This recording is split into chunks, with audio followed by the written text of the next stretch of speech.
Note: this collection of Wilde's poems contains the volume of 1881 in its entirety, The Sphinx, The Ballad of Reading Gaol, and Ravenna. Of the uncollected poems published in the Uniform Edition of 1908, a few, including the translations from the Greek and the Polish, are omitted. Two new poems, Desespoir and Pan, which I have recently discovered in manuscript, are now printed for the first time. Particulars as to the original publication of each poem will be found in A Bibliography of the Poems of Oscar Wilde by Stuart Mason, London 1907.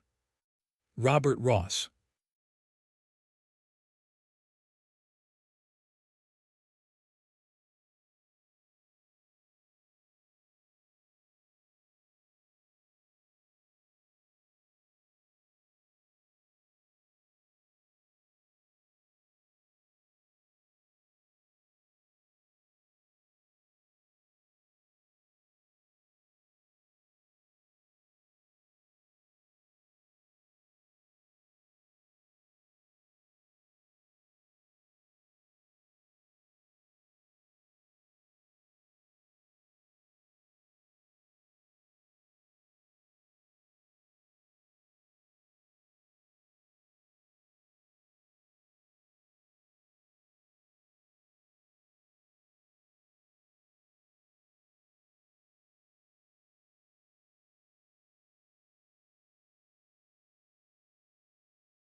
Poems.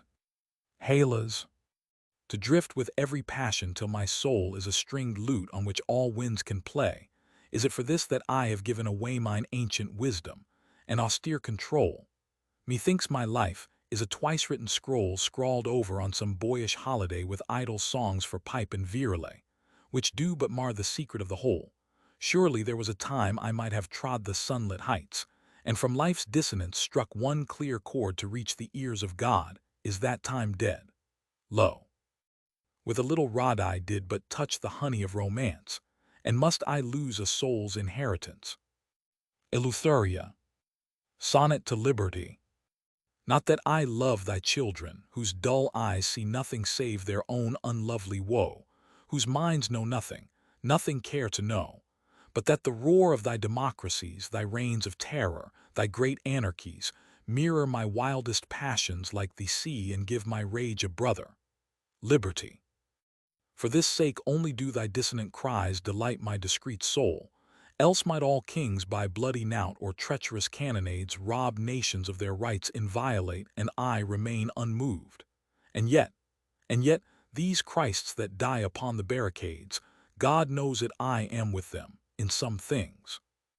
Ave Imperatrix. Set in this stormy northern sea, queen of these restless fields of tide, England, what shall men say of thee, before whose feet the worlds divide? The earth, a brittle globe of glass, lies in the hollow of thy hand, and through its heart of crystal pass, like shadows through a twilight land.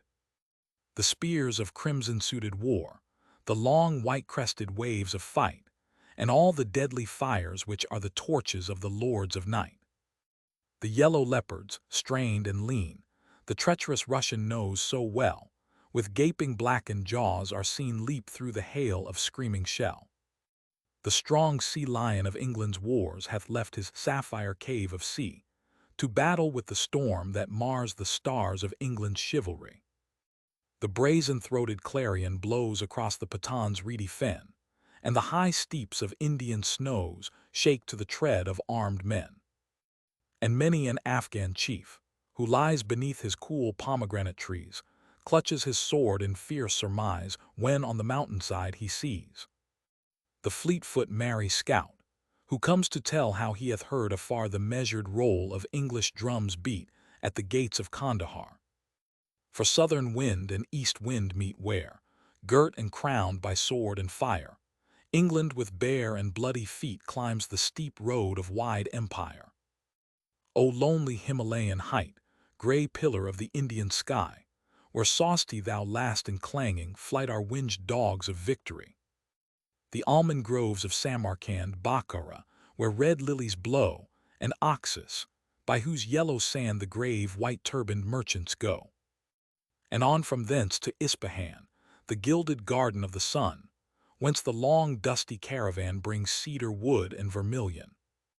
And that dread city of Kabul, set at the mountain's scarped feet, whose marble tanks are ever full with water for the noonday heat. Where through the narrow, straight bazaar a little maid Circassian is led, a present from the Tsar unto some old and bearded Khan. Here have our wild war-eagles flown, and flapped wide wings in fiery fight, but the sad dove, that sits alone in England, she hath no delight. In vain the laughing girl will lean to greet her love with love-lit eyes. Down in some treacherous black ravine, clutching his flag, the dead boy lies. And many a moon and sun will see the lingering wistful children wait to climb upon their father's knee, and in each house made desolate. Pale women who have lost their lord will kiss the relics of the slain, some tarnished epaulet, some sword, poor toys to soothe such anguished pain. For not in quiet English fields are these, our brothers, lain to rest, where we might deck their broken shields with all the flowers the dead love best. For some are by the Delhi walls, and many in the Afghan land, and many where the Ganges falls through 7 mouths of shifting sand. And some in Russian waters lie, and others in the seas which are the portals to the east, or by the windswept heights of Trafalgar. O wandering graves, O restless sleep, O silence of the sunless day, O still ravine, O stormy deep, give up your prey, give up your prey. And thou whose wounds are never healed, whose weary race is never won, O Cromwell's England, must thou yield for every inch of ground a son. Go, crown with thorns thy gold-crowned head, change thy glad song to song of pain. Wind and wild wave have got thy dead, and will not yield them back again. Wave and wild wind and foreign shore possess the flower of English land, lips that thy lips shall kiss no more, hands that shall never clasp thy hand. What profit now that we have bound the whole round world with nets of gold, if hidden in our heart is found the care that groweth never old?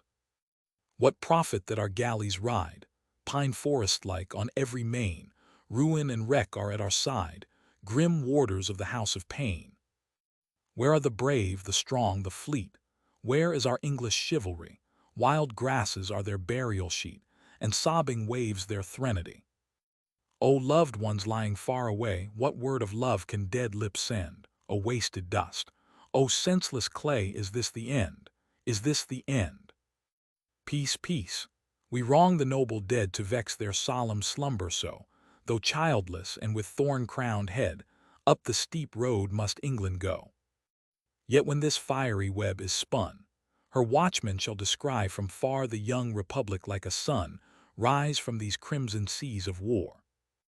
To Milton. Milton, I think thy spirit hath passed away from these white cliffs and high embattled towers. This gorgeous fiery-colored world of ours seems fallen into ashes dull and gray, and the age changed unto a mimic play wherein we waste our else too crowded hours. For all our pomp and pageantry and powers, we are but fit to delve the common clay, seeing this little isle on which we stand, this England, this sea lion of the sea, by ignorant demagogues is held in fee, who love her not. Dear God, is this the land which bare a triple empire in her hand, when Cromwell spake the word democracy? Louis Napoleon, eagle of Austerlitz, where were thy wings when far away upon a barbarous strand, in fight unequal by an obscure hand, fell the last scion of thy brood of kings? Poor boy, thou shalt not flaunt thy cloak of red, or ride in state through Paris in the van of thy returning legions, but instead thy mother France, free and republican, shall on thy dead and crownless forehead place the better laurels of a soldier's crown, that not dishonored should thy soul go down to tell the mighty sire of thy race, that France hath kissed the mouth of liberty, and found it sweeter than his honeyed bees, and that the giant wave democracy breaks on the shores where kings lay couched at ease. Sonnet on the massacre of the Christians in Bulgaria. Christ, dost thou live indeed? Or are thy bones still straightened in their rock-hewn sepulchre, and was thy rising only dreamed by her whose love of thee for all her sin atones? For here the air is horrid with men's groans. The priests who call upon thy name are slain. Dost thou not hear the bitter wail of pain from those whose children lie upon the stones? Come down, O Son of God! Incestuous gloom curtains the land, and through the starless night over thy cross a crescent moon I see. If thou in very truth didst burst the tomb, come down, O Son of Man, and show thy might lest Mahomet be crowned instead of thee. Quantum mutata. There was a time in Europe long ago when no man died for freedom anywhere, but England's lion leaping from its lair laid hands on the oppressor. It was so while England could a great republic show. Witness the men of Piedmont, chiefest care of Cromwell, when with impotent despair the pontiff in his painted portico trembled before our stern ambassadors. How comes it then that from such high estate we have thus fallen, save that luxury with barren merchandise piles up the gate where noble thoughts and deeds should enter by? Else might we still be Milton's heritors. Libertatis sacra fames. Albeit nurtured in democracy, and liking best that state republican where every man is king-like and no man is crowned above his fellows, yet I see, spite of this modern fret for liberty, better the rule of one, whom all obey, than to let clamorous demagogues betray our freedom with the kiss of anarchy. Wherefore I love them not whose hands profane plant the red flag upon the piled-up street for no right cause, beneath whose ignorant reign arts, culture, reverence, honor, all things fade, save treason and the dagger of her trade, or murder with his silent bloody feet. Theoreticos. This mighty empire hath but feet of clay. Of all its ancient chivalry and might our little island is forsaken quite. Some enemy hath stolen its crown of bay, and from its hills that voice hath passed away which spake of freedom. O come out of it, my soul, thou art not fit for this vile traffic house, where day by day wisdom and reverence are sold at mart, and the rude people rage with ignorant cries against an heritage of centuries. It mars my calm, wherefore in dreams of art and loftiest culture I would stand apart, neither for God nor for his enemies. The Garden of Eros. It is full summer now, the heart of June.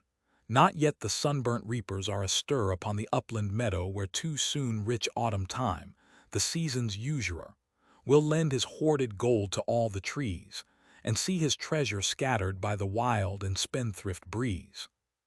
Too soon indeed. Yet here the daffodil, that love-child of the spring, has lingered on to vex the rose with jealousy, and still the harebell spreads her azure pavilion, and like a strayed and wandering reveler abandoned of its brothers, whom long since June's messenger. The missel thrush has frighted from the glade. One pale narcissus loiters fearfully close to a shadowy nook, where half afraid of their own loveliness some violets lie that will not look the gold sun in the face for fear of too much splendor. Ah, methinks it is a place which should be trodden by Persephone when wearied of the flowerless fields of Dis, or danced on by the lads of Arcady. The hidden secret of eternal bliss known to the Grecian here a man might find. Ah, you and I may find it now if love and sleep be kind. There are the flowers which morning heracles strewed on the tomb of Hélas, columbine, its white doves all aflutter where the breeze kissed them too harshly, the small celandine, that yellow-kirtled chorister of Eve and lilac lady smock. But let them bloom alone and leave yon spired hollyhock red-crocketed to sway its silent chimes, else must the bee, its little bell-ringer, go seek instead some other pleasance. The anemone that weeps at daybreak like a silly girl before her love, and hardly lets the butterflies unfurl their painted wings beside it, bid it pine in pale virginity. The winter snow will suit it better than those lips of thine whose fires would but scorch it. Rather go and pluck that amorous flower which blooms alone, fed by the pander wind with dust of kisses not its own. the trumpet mouths of red convolvulus so dear to maidens, creamy meadowsweet whiter than Juno's throat and odorous as all Arabia. Hyacinths the feet of huntress Diane would be loth to mar for any dappled fawn.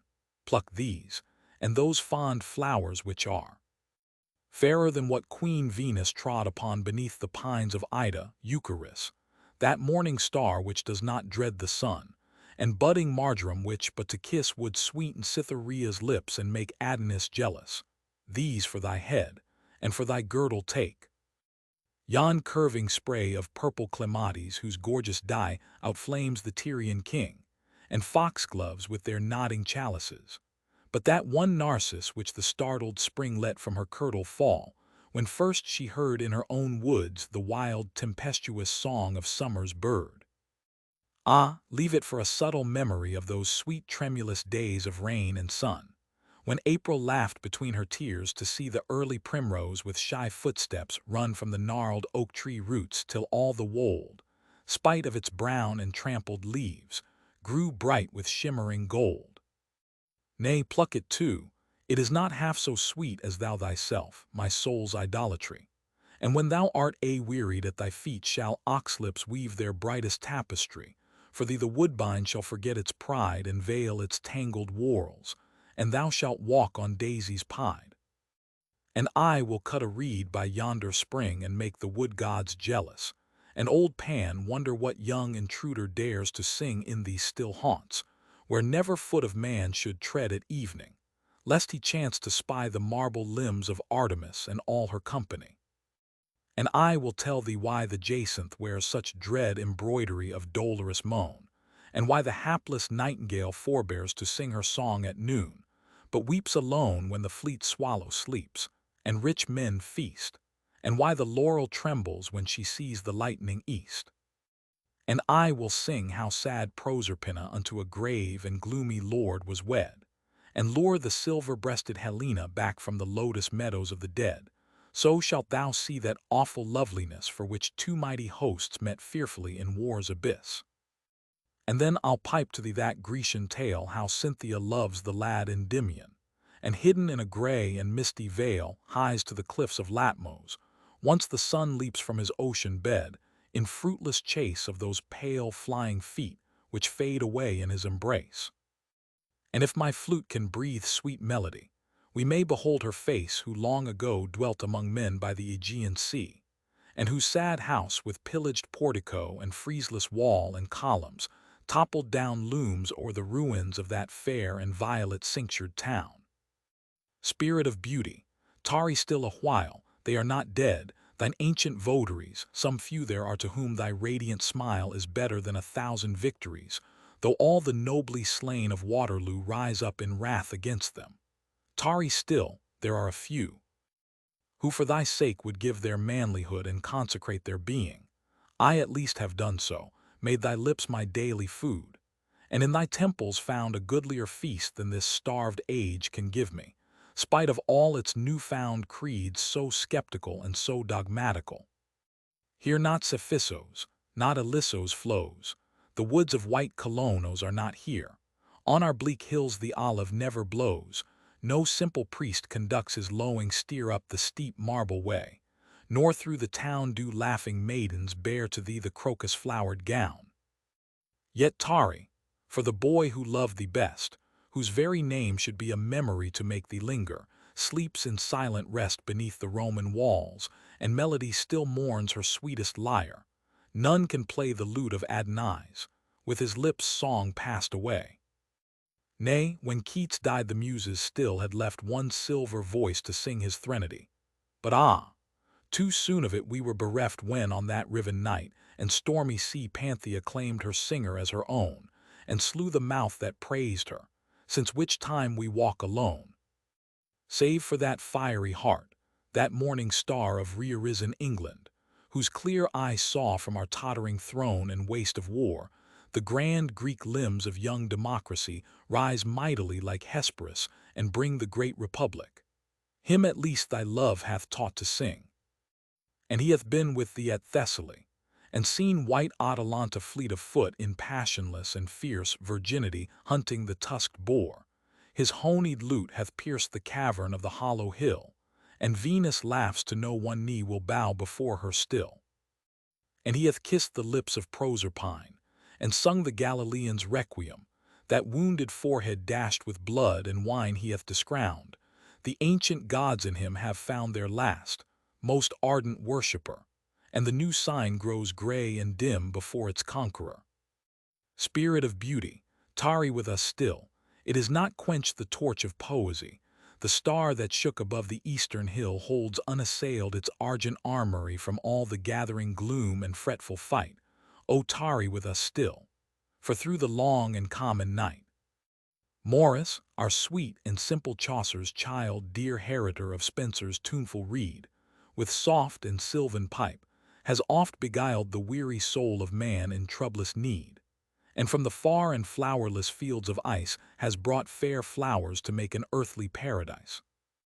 We know them all, Gudrun the strong men's bride, Aslog and Olafson, we know them all, how giant Grettir fought and Sigurd died, and what enchantment held the king in thrall when lonely Brynhild wrestled with the powers that war against all passion.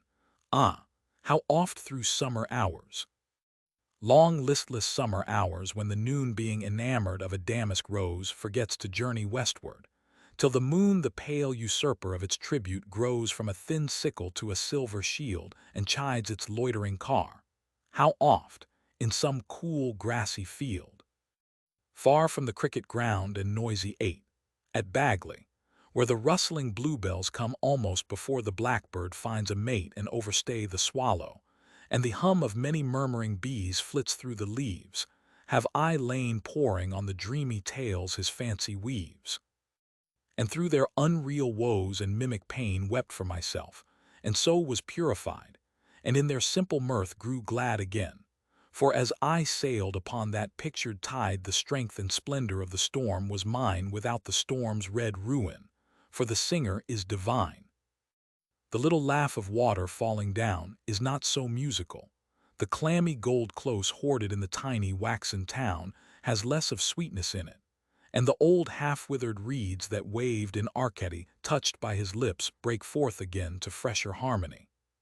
Spirit of beauty, tarry yet a while, although the cheating merchants of the mart with iron roads profane our lovely isle, and break on whirling wheels the limbs of art, aye, though the crowded factories beget the blind worm ignorance that slays the soul, O tarry yet.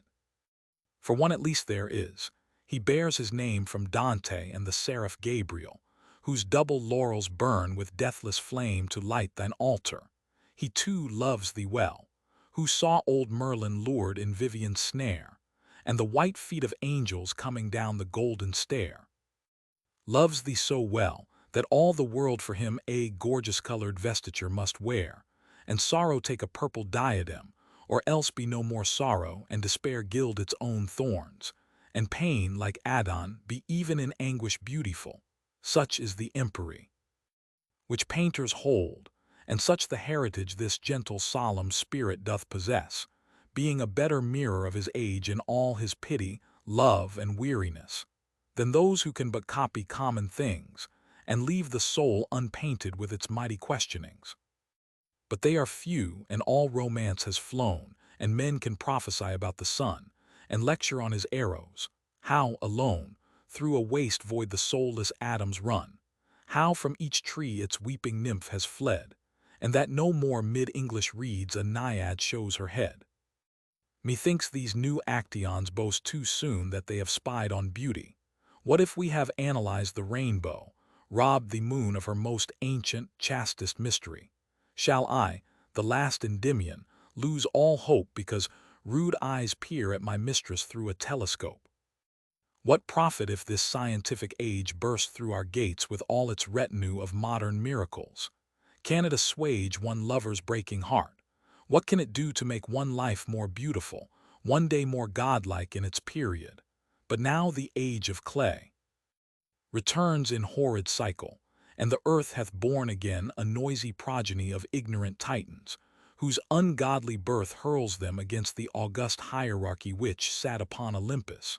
To the dust they have appealed, and to that barren arbiter they must repair for judgment. Let them, if they can, from natural warfare and insensate chance, create the new ideal rule for man. Methinks that was not my inheritance, for I was nurtured otherwise.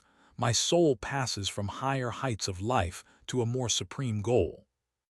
Lo, while we spake the earth did turn away her visage from the god, and Hecate's boat rose silver-laden, till the jealous day blew all its torches out.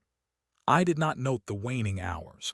To young Endymion's time's palsied fingers count in vain his rosary of suns.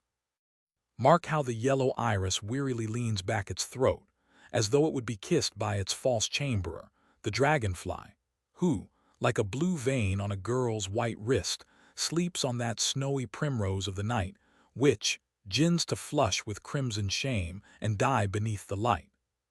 Come, let us go. Against the pallid shield of the wan sky the almond blossoms gleam. The corncrake nested in the unmown field answers its mate. Across the misty stream on fitful wing the startled curlews fly, and in his sedgy bed the lark, for joy that day is nigh, scatters the pearled dew from off the grass in tremulous ecstasy to greet the sun, who soon in gilded panoply will pass forth from yon orange-curtained pavilion hung in the burning east. See, the red rim o'ertops the expectant hills. It is the god, for love of him. Already the shrill lark is out of sight, flooding with waves of song this silent dell. Ah, there is something more in that bird's flight than could be tested in a crucible. But the air freshens, let us go, why soon the woodmen will be here. How we have lived this night of June. Rosa Mystica. Requiescat. Tread lightly, she is near under the snow, speak gently, she can hear the daisies grow. All her bright golden hair tarnished with rust, she that was young and fair fallen to dust. Lily-like, white as snow, she hardly knew she was a woman, so sweetly she grew. Coffin board, heavy stone, lie on her breast, I vex my heart alone she is at rest. Peace, peace, she cannot hear lyre or sonnet, all my life's buried here, heap earth upon it. Avignon. Sonnet on approaching Italy. I reached the Alps. The soul within me burned Italia, my Italia, at thy name. And when from out the mountain's heart I came and saw the land for which my life had yearned, I laughed as one who some great prize had earned. And musing on the marvel of thy fame, I watched the day, till marked with wounds of flame the turquoise sky to burnished gold was turned. The pine trees waved as waves a woman's hair, and in the orchards every twining spray was breaking into flakes of blossoming foam. But when I knew that far away at Rome in evil bonds a second Peter lay, I wept to see the land so very fair. Turin. San Miniato. See, I have climbed the mountain side up to this holy house of God, where once that angel painter trod who saw the heavens opened wide. Enthroned upon the crescent moon, the virginal white queen of grace, Mary, could I but see thy face death could not come at all too soon. O crowned by God with thorns and pain, Mother of Christ, O mystic wife, my heart is weary of this life and oversad to sing again. O crowned by God with love and flame, O crowned by Christ the Holy One, O listen ere the searching sun show to the world my sin and shame. Ave Maria Gratia Plena. Was this his coming? I had hoped to see a scene of wondrous glory, as was told of some great god who in a rain of gold broke open bars and fell on Danae, or a dread vision, as when Semele sickening for love and unappeased desire prayed to see God's clear body, and the fire caught her brown limbs and slew her utterly. With such glad dreams I sought this holy place, and now with wondering eyes and heart I stand before this supreme mystery of love. Some kneeling girl with passionless pale face, an angel with a lily in his hand, and over both the white wings of a dove. Florence. Italia. Italia, thou art fallen, though with sheen of battle spears thy clamorous armies stride from the North Alps to the Sicilian tide. Aye, fallen, though the nations hail thee queen because rich gold in every town is seen, and on thy sapphire lake in tossing pride of wind-filled vans thy myriad galleys ride beneath one flag of red and white and green. O fair and strong, O strong and fair in vain, Look southward where Rome's desecrated town lies mourning for her God-anointed king. Look heavenward. Shall God allow this thing? Nay, but some flame-girt Raphael shall come down, and smite the spoiler with the sword of pain. Venice. Sonnet. Written in Holy Week at Genoa. I wandered through Scoglietto's far retreat. The oranges on each o'erhanging spray burned as bright lamps of gold to shame the day. Some startled bird with fluttering wings and fleet made snow of all the blossoms. At my feet like silver moons the pale narcissi lay, and the curved waves that streaked the great green bay laughed I the sun, and life seemed very sweet. Outside the young boy priest passed singing clear, Jesus the Son of Mary has been slain. O come and fill his sepulchre with flowers. Ah God! Ah God! Those dear Hellenic hours had drowned all memory of thy bitter pain, the cross, the crown, the soldiers and the spear. Rome unvisited.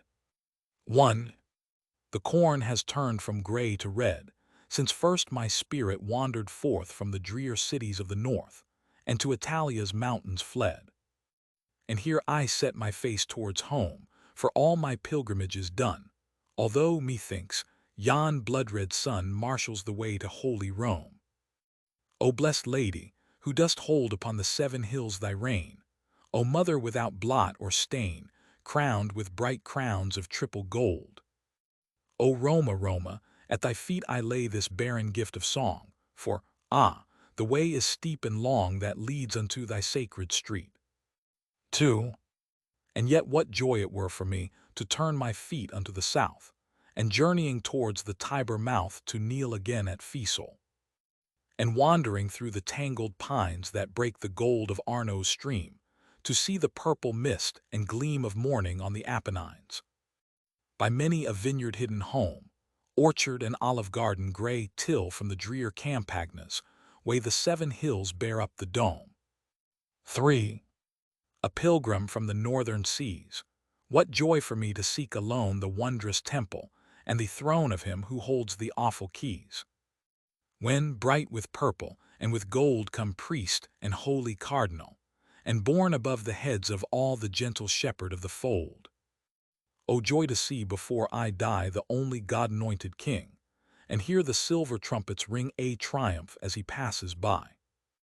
Or at the brazen-pillared shrine holds high the mystic sacrifice, and shows his God to human eyes beneath the veil of bread and wine. 4. For lo, what changes time can bring.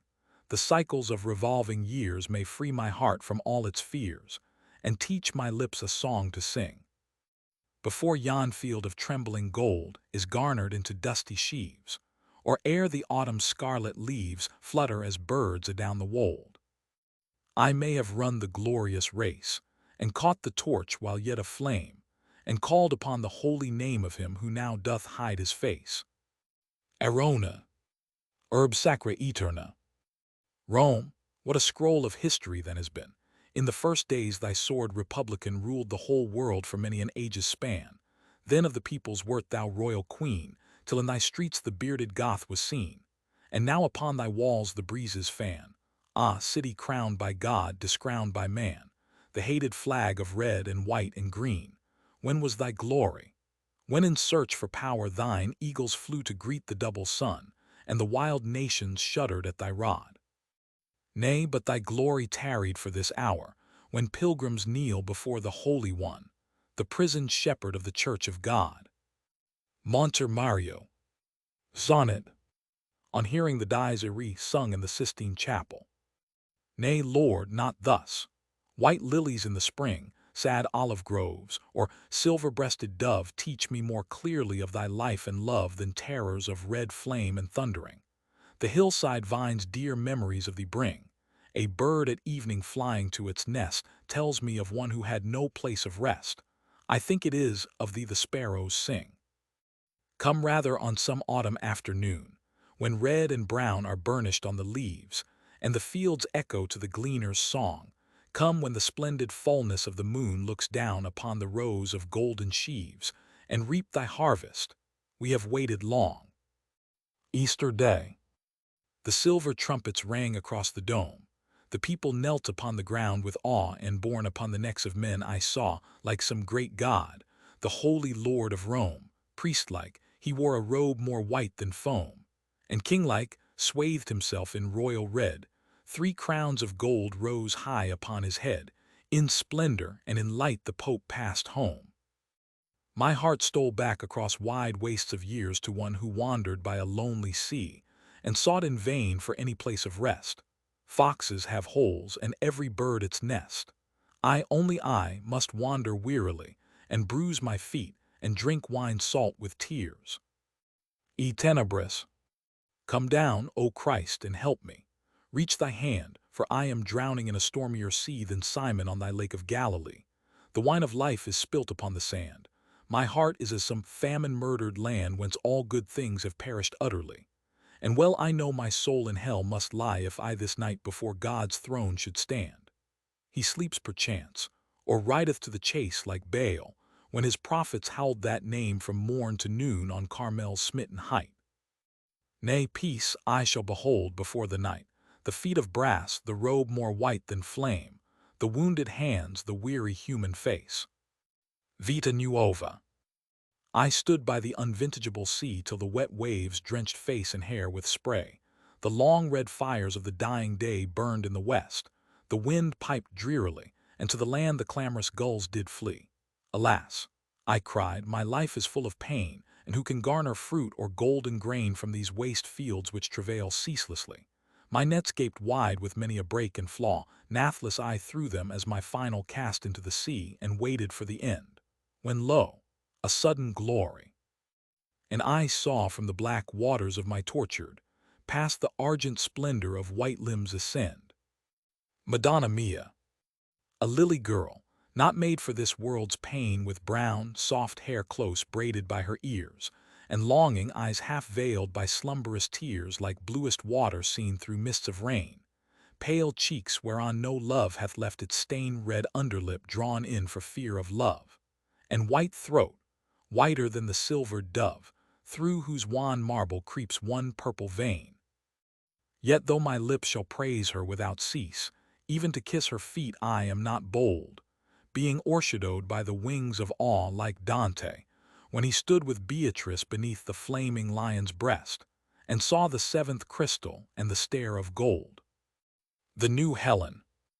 Where hast thou been since round the walls of Troy the sons of God fought in that great emprise? Why dost thou walk our common earth again? Hast thou forgotten that impassioned boy, his purple galley and his Tyrian men and treacherous Aphrodite's mocking eyes? For surely it was thou, who, like a star hung in the silver silence of the night, didst lure the old world's chivalry and might into the clamorous crimson waves of war. Or didst thou rule the fire-laden moon?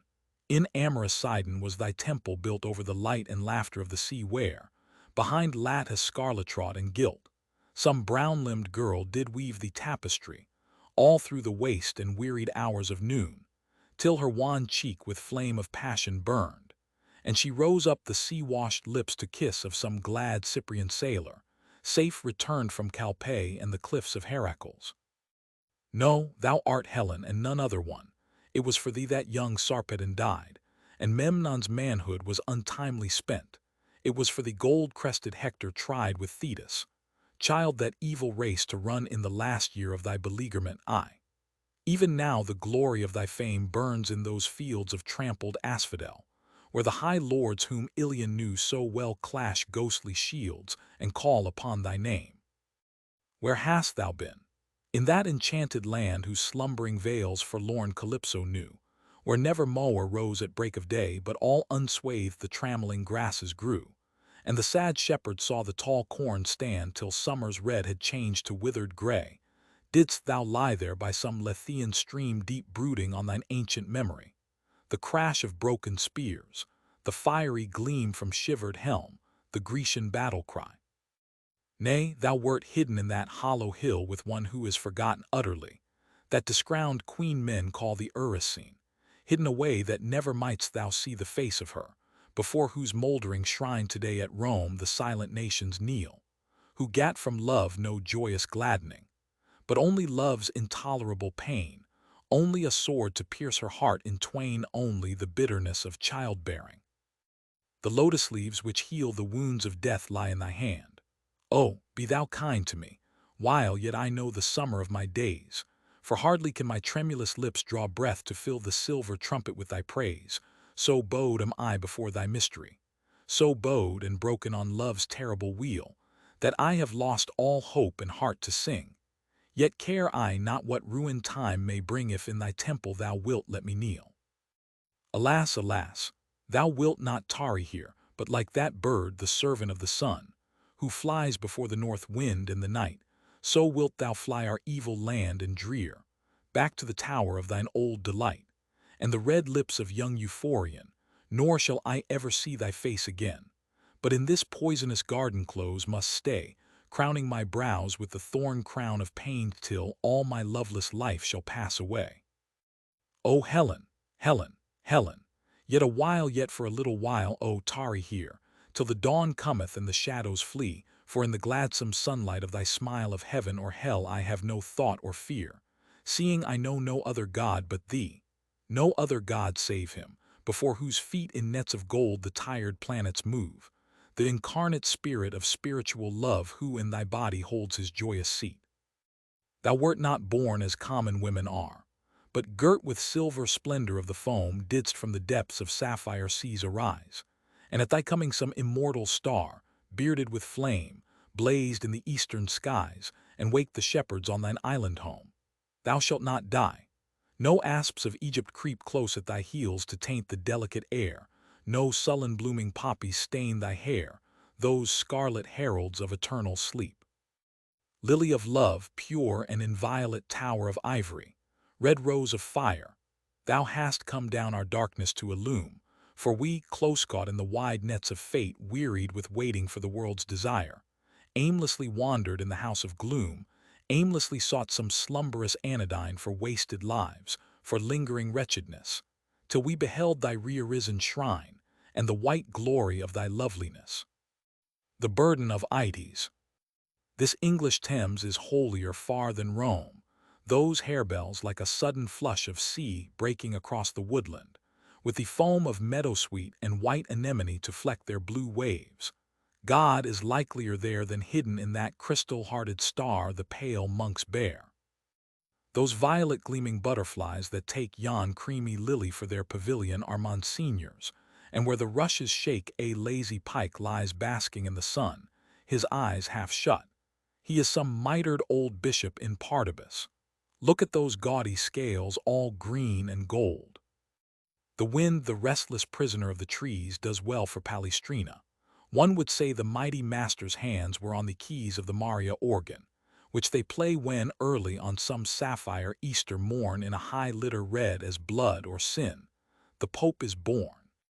From his dark house out to the balcony above the bronze gates and the crowded square, whose very fountains seem for ecstasy to toss their silver lances in the air, and stretching out weak hands to east and west in vain sends peace to peaceless lands, to restless nations rest. Is not yon lingering orange afterglow that stays to vex the moon more fair than all Rome's lordliest pageants? Strange, a year ago I knelt before some crimson cardinal who bare the host across the Esquiline, and now, those common poppies in the wheat seem twice as fine. The blue-green beanfields yonder, tremulous with the last shower, sweeter perfume bring through this cool evening than the odorous flame-jeweled censers the young deacons swing, when the gray priest unlocks the curtained shrine, and makes God's body from the common fruit of corn and vine. Poor Fra Giovanni bawling at the Mass were out of tune now, for a small brown bird sings overhead, and through the long cool grass I see that throbbing throat which once I heard on starlit hills of flower-starred Arcady, once where the white and crescent sand of Salamis meets sea. Sweet is the swallow twittering on the eaves at daybreak, when the mower whets his scythe, and stock-doves murmur, and the milkmaid leaves her little lonely bed, and carols blithe to see the heavy-lowing cattle wait stretching their huge and dripping mouths across the farmyard gate. And sweet the hops upon the Kentish leas, and sweet the wind that lifts the new-mown hay, and sweet the fretful swarms of grumbling bees that round and round the linden blossoms play, and sweet the heifer breathing in the stall, and the green bursting figs that hang upon the red brick wall, and sweet to hear the cuckoo mock the spring while the last violet loiters by the well, and sweet to hear the shepherd Daphnis sing the song of Linus through a sunny dell of warm Arcadia, where the corn is gold, and the slight lithe-limbed reapers dance about the wattled fold. And sweet with young Lycoris to recline in some Illyrian valley far away, where canopied on herbs amaracine, we too might waste the summer-tranced day matching our reeds in sportive rivalry, while far beneath us frets the troubled purple of the sea. But sweeter far if silver-sandaled foot of some long-hidden god should ever tread the Nunningham meadows, if with reeded flute pressed to his lips some faun might raise his head by the green water-flags. Ah, sweet indeed to see the heavenly herdsman call his white-fleeced flock to feed. Then sing to me, thou tuneful chorister, though what thou sing'st be thine own requiem, tell me thy tale, thou hapless chronicler of thine own tragedies. Do not contemn these unfamiliar haunts, this English field, for many a lovely coronal our northern isle can yield, which Grecian meadows know not, many a rose which all day long in vales Aeolian a lad might seek in vain, for overgrows our hedges like a wanton courtesan unthrifty of its beauty. Lilies too, Alysso's never-mirrored star our streams, and cockles blue dot the green wheat which, though they are the signs for swallows going south, would never spread their azure tents between the Attic vines, even that little weed of ragged red, which bids the robin pipe, in Arcady would be a trespasser, and many an unsung elegy sleeps in the reeds that fringe our winding Thames, which to awake were sweeter ravishment than ever Syrinx wept for. Diadems of brown bee-studded orchids which were meant for Cytherea's brows are hidden here unknown to Cytherea, and by yonder pasturing steer. There is a tiny yellow daffodil, the butterfly can see it from afar, although one summer evening's dew could fill its little cup twice over ere the star had called the lazy shepherd to his fold and be no prodigal. Each leaf is flecked with spotted gold, as if Jove's gorgeous lemon Danny hot from his gilded arms had stooped to kiss the trembling petals, or young Mercury, low-flying to the dusky ford of Dis, had with one feather of his pinions just brushed them. The slight stem which bears the burden of its sons is hardly thicker than the gossamer, or poor Arachne's silver tapestry. Men say it bloomed upon the sepulchre of one eye sometime worshipped, but to me it seems to bring diviner memories of fawn-loved Heliconian glades and blue nymph-haunted seas, of an untrodden vale at Tempe where on the clear river's marge Narcissus lies, the tangle of the forest in his hair, the silence of the woodland in his eyes, wooing that drifting imagery which is no sooner kissed than broken, memories of Salmacis, who is not boy nor girl and yet is both, fed by two fires and unsatisfied through their excess, each passion being loth for love's own sake to leave the other's side, yet killing love by staying, memories of Oreads peeping through the leaves of silent moonlit trees, of lonely Ariadne on the wharf at Naxos, when she saw the treacherous crew far out at sea, and waved her crimson scarf and called false Theseus back again, nor knew that Dionysos on an amber pard was close behind her, memories of what Maeonia's bard with sightless eyes beheld, the wall of Troy, Queen Helen lying in the ivory room, and at her side an amorous red-lipped boy trimming with dainty hand his helmet's plume, and far away the moil, the shout, the groan, as Hector shielded off the spear and Ajax hurled the stone, of winged Perseus with his flawless sword cleaving the snaky tresses of the witch, and all those tales imperishably stored in little Grecian urns, freightage more rich than any gaudy galleon of Spain bare from the Indies ever. These at least bring back again. For well I know they are not dead at all, the ancient gods of Grecian poesy, they are asleep, and when they hear the call will wake and think, "Tea is very Thessaly. This Thames the Daulian waters, this cool glade the yellow irised mead where once young Ides laughed and played." If it was thou, dear jasmine-cradled bird, who from the leafy stillness of thy throne sang to the wondrous boy, until he heard the horn of Atalanta faintly blown across the Cumnor hills, and wandering through Bagley Wood at evening found the Attic poet's spring. Ah, tiny sober-suited advocate that pleadest for the moon against the day, if thou didst make the shepherd seek his mate on that sweet questing, when Proserpina forgot it was not Sicily, and leant across the mossy Sandford stile in ravished wonderment. Light-winged and bright-eyed miracle of the wood, if ever thou didst soothe with melody one of that little clan, that brotherhood which loved the morning star of Tuscany more than the perfect son of Raphael, and is immortal, sing to me, for I too love thee well. Sing on, sing on. Let the dull world grow young, let elemental things take form again, and the old shapes of beauty walk among the simple garths and open crofts, as when the son of Leto bare the willow rod, and the soft sheep and shaggy goats followed the boyish god. Sing on, and Bacchus will be here astride upon his gorgeous Indian throne, and over whimpering tigers shake the spear with yellow ivy-crowned and gummy cone, while at his side the wanton Bassarid will throw the lion by the mane and catch the mountain kid. Sing on, and I will wear the leopard skin, and steal the mooned wings of Ashtaroth, upon whose icy chariot we could win Cithaeron in an hour ere the froth has overbrimmed the wine-vat or the fawn ceased from the treading. I, before the flickering lamp of dawn, has scared the hooting owlet to its nest, and warned the bat to close its filmy vans. Some Maenad girl with vine leaves on her breast will filch their beechnuts from the sleeping pans so softly that the little nested thrush will never wake, and then with shrilly laugh and leap will rush down the green valley where the fallen dew lies thick beneath the elm and count her store, till the brown satyrs in a jolly crew trample the loose strife down along the shore, and where their horned master sits in state bring strawberries and bloomy plums upon a wicker crate. Sing on, and soon with passion-wearied face through the cool leaves Apollo's lad will come. The Tyrian prince his bristled boar will chase adown the chestnut copses all abloom, and ivory-limbed, gray-eyed with look of pride, after yon velvet-coated deer the virgin maid will ride.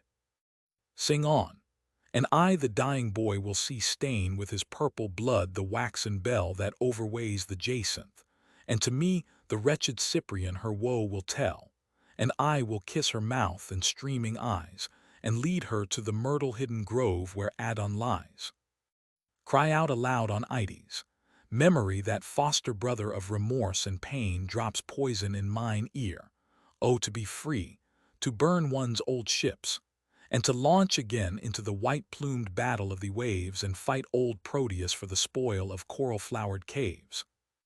Oh, for Medea with her poppied spell, oh, for the secret of the Colchian shrine. Oh, for one leaf of that pale asphodel which binds the tired brows of Proserpine, and sheds such wondrous dews at eve that she dreams of the fields of Enna by the far Sicilian sea, where oft the golden-girdled bee she chased from lily to lily on the level mead, ere yet her sombre lord had bid her taste the deadly fruit of that pomegranate seed, ere the black steeds had harried her away down to the faint and flowerless land, the sick and sunless day. Oh, for one midnight, and as paramour the Venus of the little Melian farm. Oh, that some antique statue for 1 hour might wake to passion, and that I could charm the dawn at Florence from its dumb despair, mix with those mighty limbs and make that giant breast my lair. Sing on, I would be drunk with life, drunk with the trampled vintage of my youth. I would forget the wearying wasted strife, the riven veil, the gorgon eyes of truth, the prayerless vigil and the cry for prayer, the barren gifts, the lifted arms, the dull insensate air. Sing on, O feathered Niobe, thou canst make sorrow beautiful, and steal from joy its sweetest music, not as we who by dead voiceless silence strive to heal our too untented wounds, and do but keep pain barricaded in our hearts, and murder pillowed sleep. Sing louder yet, why must I still behold the wan white face of that deserted Christ, whose bleeding hands my hands did once enfold, whose smitten lips my lips so oft have kissed, and now in mute and marble misery sits in his lone dishonored house and weeps, perchance for me. O memory, cast down thy wreathed shell, break thy hoarse lute, O sad Melpomene.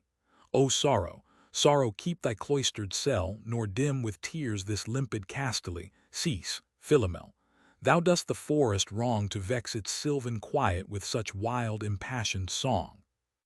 Cease, cease, or if tea is anguish to be dumb, take from the pastoral thrush her simpler air, whose jocund carelessness doth more become this English woodland than thy keen despair.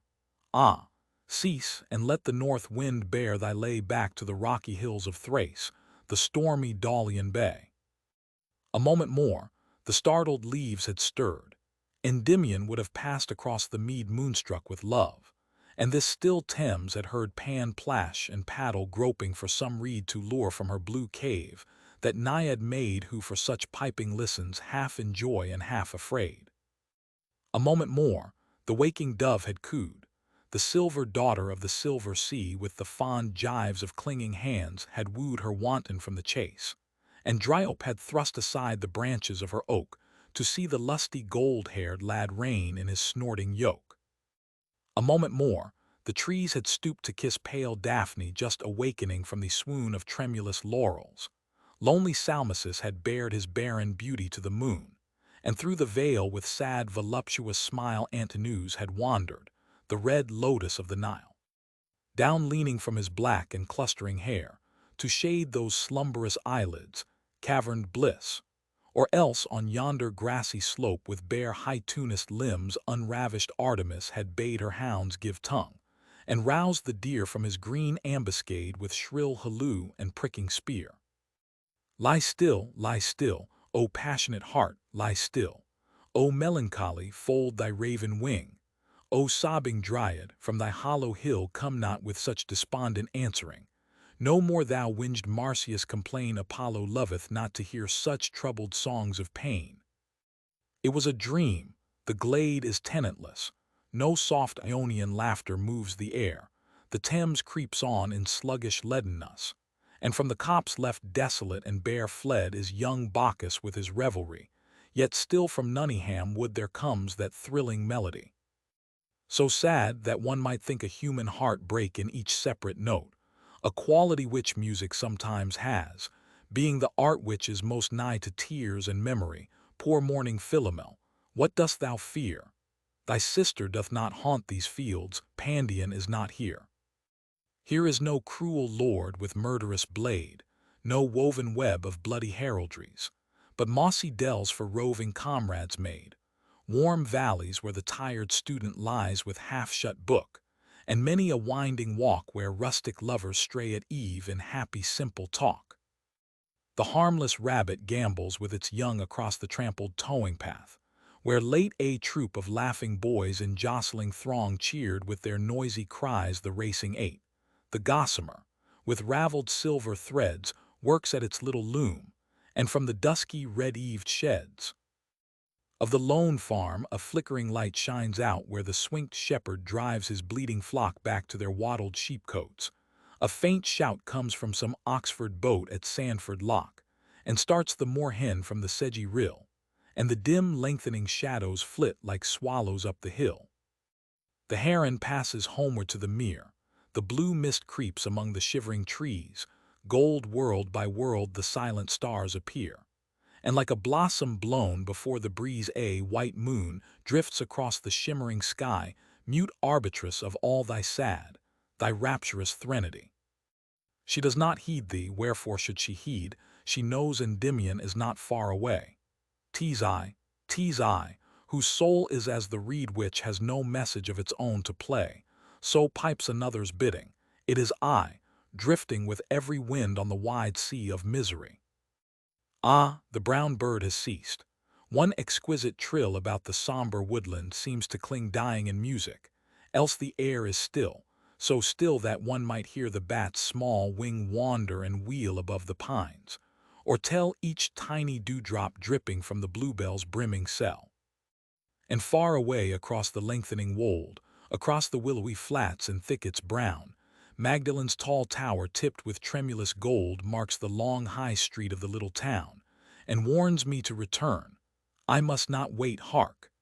T is the curfew booming from the bell at Christ Church gate. Wind flowers. Impression du matin. The Thames nocturne of blue and gold changed to a harmony in gray. A barge with ochre-colored hay dropped from the wharf, and chill and cold. The yellow fog came creeping down the bridges, till the house's walls seemed changed to shadows, and St. Paul's loomed like a bubble o'er the town.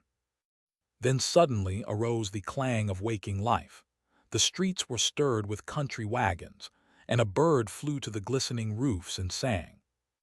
But one pale woman all alone, the daylight kissing her wan hair, loitered beneath the gas lamp's flare, with lips of flame and heart of stone. Magdalen walks. The little white clouds are racing over the sky, and the fields are strewn with the gold of the flower of March. The daffodil breaks underfoot, and the tasseled larch sways and swings as the thrush goes hurrying by. A delicate odor is borne on the wings of the morning breeze, the odor of deep wet grass and of brown new-furrowed earth. The birds are singing for joy of the spring's glad birth, hopping from branch to branch on the rocking trees. And all the woods are alive with the murmur and sound of spring, and the rosebud breaks into pink on the climbing briar, and the crocus bed is a quivering moon of fire girdled round with the belt of an amethyst ring.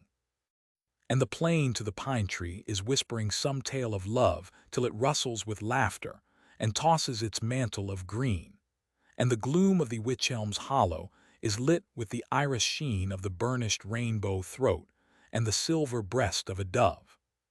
See, the lark starts up from his bed in the meadow there, breaking the gossamer threads and the nets of dew, and flashing adown the river, a flame of blue. The kingfisher flies like an arrow and wounds the air. Athanasia. To that gaunt house of art which lacks for naught of all the great things men have saved from time, the withered body of a girl was brought dead ere the world's glad youth had touched its prime, and seen by lonely Arabs lying hid in the dim womb of some black pyramid.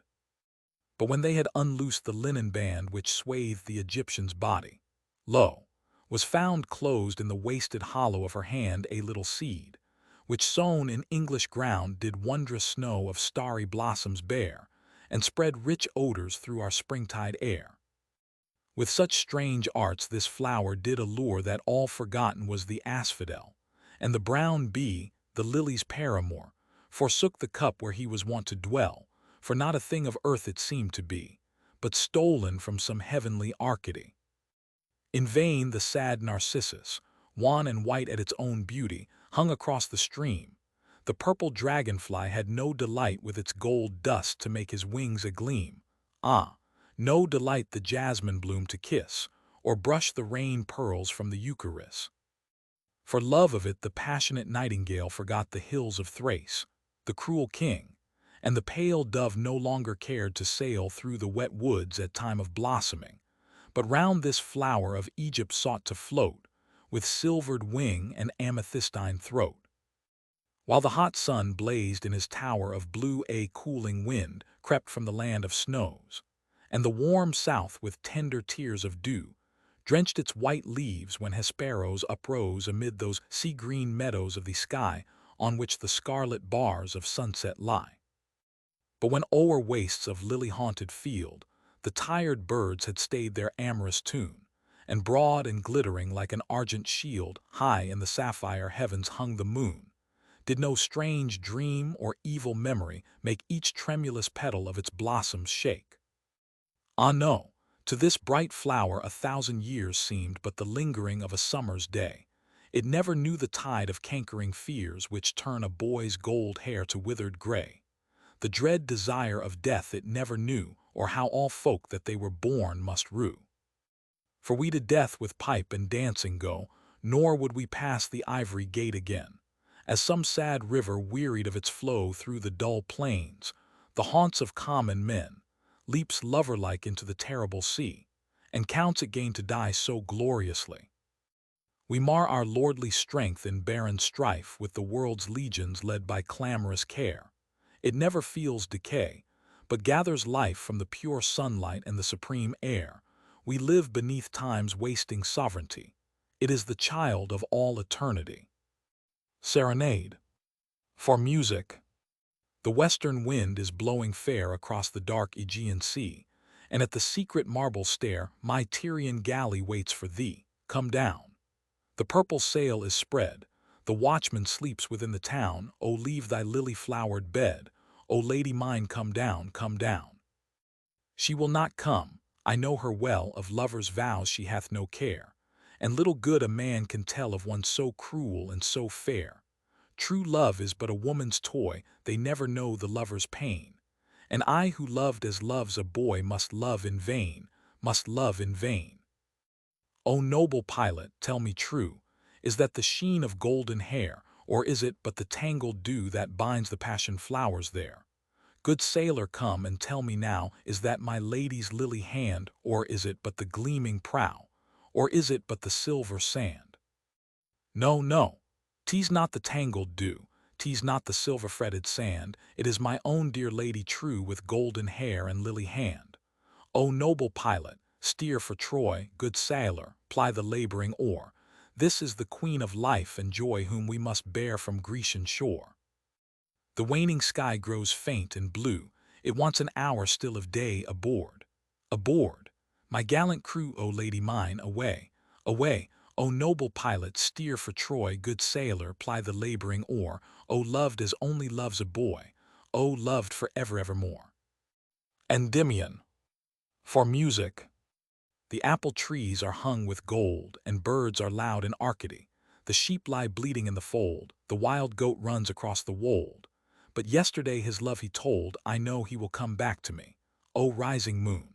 O lady moon! Be you my lover's sentinel, you cannot choose but know him well, for he is shod with purple shoon. You cannot choose but know my love, for he a shepherd's crook doth bear, and he is soft as any dove, and brown and curly is his hair. The turtle now has ceased to call upon her crimson-footed groom. The gray wolf prowls about the stall. The lily singing seneschal sleeps in the lily bell, and all the violet hills are lost in gloom. O risen moon! O holy moon, stand on the top of Hélas, and if my own true love you see, if you see the purple shoon, the hazel crook, the lad's brown hair, the goat skin wrapped about his arm, tell him that I am waiting where the rushlight glimmers in the farm. The falling dew is cold and chill, and no bird sings in Arcady. The little fawns have left the hill, even the tired daffodil has closed its gilded doors, and still my lover comes not back to me. False moon! False moon! O waning moon, where is my own true lover gone? Where are the lips vermilion, the shepherd's crook, the purple shoon? Why spread that silver pavilion? Why wear that veil of drifting mist? Ah, thou hast, young Endymion, thou hast the lips that should be kissed. La bella donna della mia mente. My limbs are wasted with a flame. My feet are sore with traveling, for, calling on my lady's name, my lips have now forgot to sing. O linnet in the wildrose, break strain for my love thy melody. O lark, sing louder for love's sake, my gentle lady passeth by. She is too fair for any man to see or hold his heart's delight, fairer than queen or courtesan or moonlit water in the night. Her hair is bound with myrtle leaves, green leaves upon her golden hair. Green grasses through the yellow sheaves of autumn corn are not more fair. Her little lips, more made to kiss than to cry bitterly for pain, are tremulous as brook water is, or roses after evening rain. Her neck is like white melilote flushing for pleasure of the sun. The throbbing of the linnet's throat is not so sweet to look upon. As a pomegranate, cut in twain, white-seeded, is her crimson mouth. Her cheeks are as the fading stain where the peach reddens to the south. O twining hands! O delicate white body made for love and pain! O house of love! O desolate pale flower beaten by the rain! Chanson.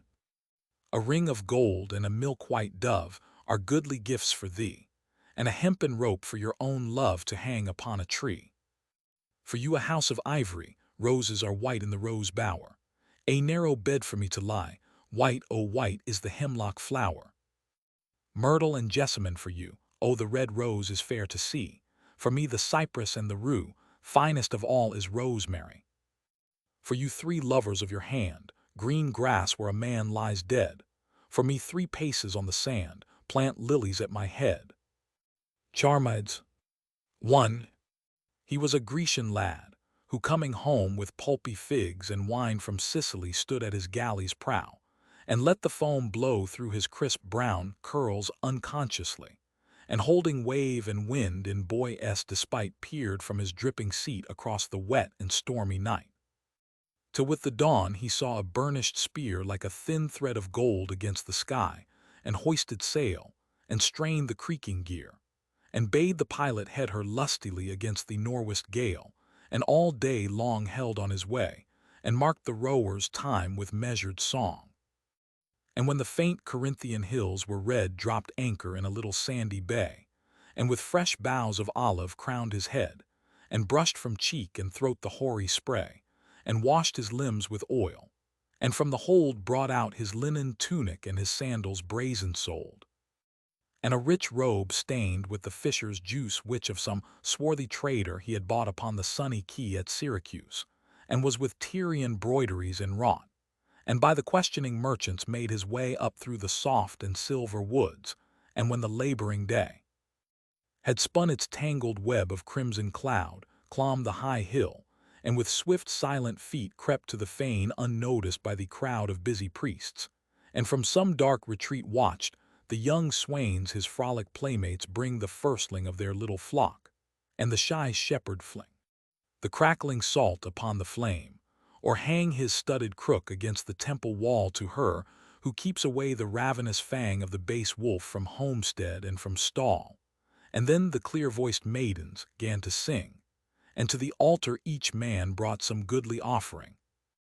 A beechen cup brimming with milky foam, a fair cloth wrought with cunning imagery of hounds in chase, a waxen honeycomb dripping with oozy gold which scarce the bee had ceased from building, a black skin of oil meat for the wrestlers, a great boar the fierce and white-tusked spoil, stolen from Artemis that jealous maid to please Athena, and the dappled hide of a tall stag who in some mountain glade had met the shaft.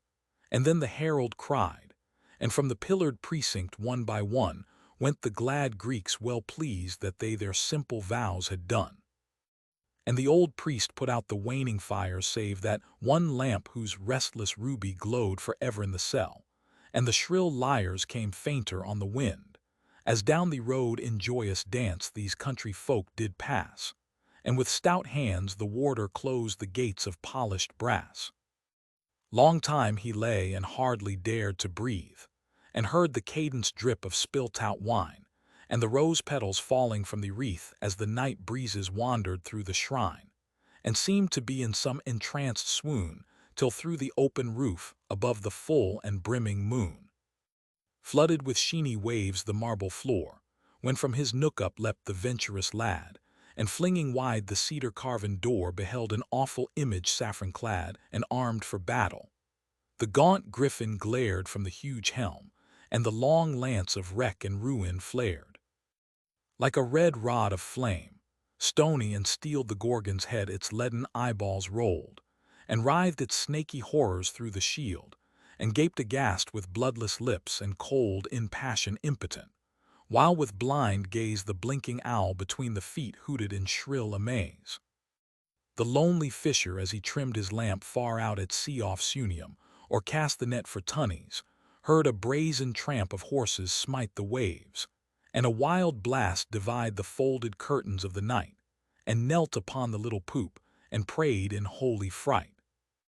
And guilty lovers in their venery forgat a little while their stolen sweets, deeming they heard dread Dian's bitter cry, and the grim watchmen on their lofty seats ran to their shields in haste precipitate, or strained black-bearded throats across the dusky parapet. For round the temple rolled the clang of arms, and the 12 gods leapt up in marble fear, and the air quaked with dissonant alarums till huge Poseidon shook his mighty spear, and on the frieze the prancing horses neighed, and the low tread of hurrying feet rang from the cavalcade. Ready for death with parted lips he stood, and well content at such a price to see that calm wide brow, that terrible maidenhood, the marvel of that pitiless chastity. Ah, well content indeed, for never wight since Troy's young shepherd prince had seen so wonderful a sight. Ready for death he stood, but lo! The air grew silent and the horses ceased to neigh, and off his brow he tossed the clustering hair, and from his limbs he threw the cloak away, for whom would not such love make desperate? And nigher came and touched her throat, and with hands violate undid the cuirass and the crocus gown, and bared the breasts of polished ivory, till from the waist the peplos falling down left visible the secret mystery which to no lover will Athena show. The grand cool flanks, the crescent thighs, the bossy hills of snow. Those who have never known a lover's sin, let them not read my ditty. It will be to their dull ears so musicless and thin that they will have no joy of it. But ye, to whose wan cheeks now creeps the lingering smile, ye who have learned who Eros is, oh, listen yet a while. A little space he let his greedy eyes rest on the burnished image, till mere sight half swooned for surfeit of such luxuries, and then his lips in hungering delight fed on her lips, and round the towered neck he flung his arms, nor cared at all his passion's will to check. Never, I ween, did lover hold such tryst, for all night long he murmured honeyed word, and saw her sweet unravished limbs, and kissed her pale and argent body undisturbed, and paddled with the polished throat, and pressed his hot and beating heart upon her chill and icy breast. It was as if Numidian javelins pierced through and through his wild and whirling brain, and his nerves thrilled like throbbing violins in exquisite pulsation, and the pain was such sweet anguish that he never drew his lips from hers till overhead the lark of warning flew. They who have never seen the daylight peer into a darkened room and drawn the curtain, and with dull eyes and wearied from some dear and worshipped body risen, they for certain will never know of what I try to sing, how long the last kiss was, how fond and late his lingering. The moon was girdled with a crystal rim, the sign which shipmen say is ominous of wrath in heaven. The wan stars were dim, and the low lightening east was tremulous with the faint fluttering wings of flying dawn air from the silent somber shrine his lover had withdrawn. Down the steep rock with hurried feet and fast clomb the brave lad, and reached the cave of Pan, and heard the goat-foot snoring as he passed, and leapt upon a grassy knoll, and ran like a young fawn unto an olive wood which in a shady valley by the well-built city stood, and sought a little stream, which well he knew, for oftentimes with boyish careless shout the green and crested grebe he would pursue, or snare in woven net the silver trout, and down amid the startled reeds he lay panting in breathless sweet affright, and waited for the day. On the green bank he lay, and let one hand dip in the cool dark eddies listlessly, and soon the breath of morning came and fanned his hot flushed cheeks, or lifted wantonly the tangled curls from off his forehead, while he on the running water gazed with strange and secret smile. And soon the shepherd in rough woolen cloak with his long crook undid the wattled coats, and from the stack a thin blue wreath of smoke curled through the air across the ripening oats, and on the hill the yellow house-dog bayed as through the crisp and rustling fern the heavy cattle strayed.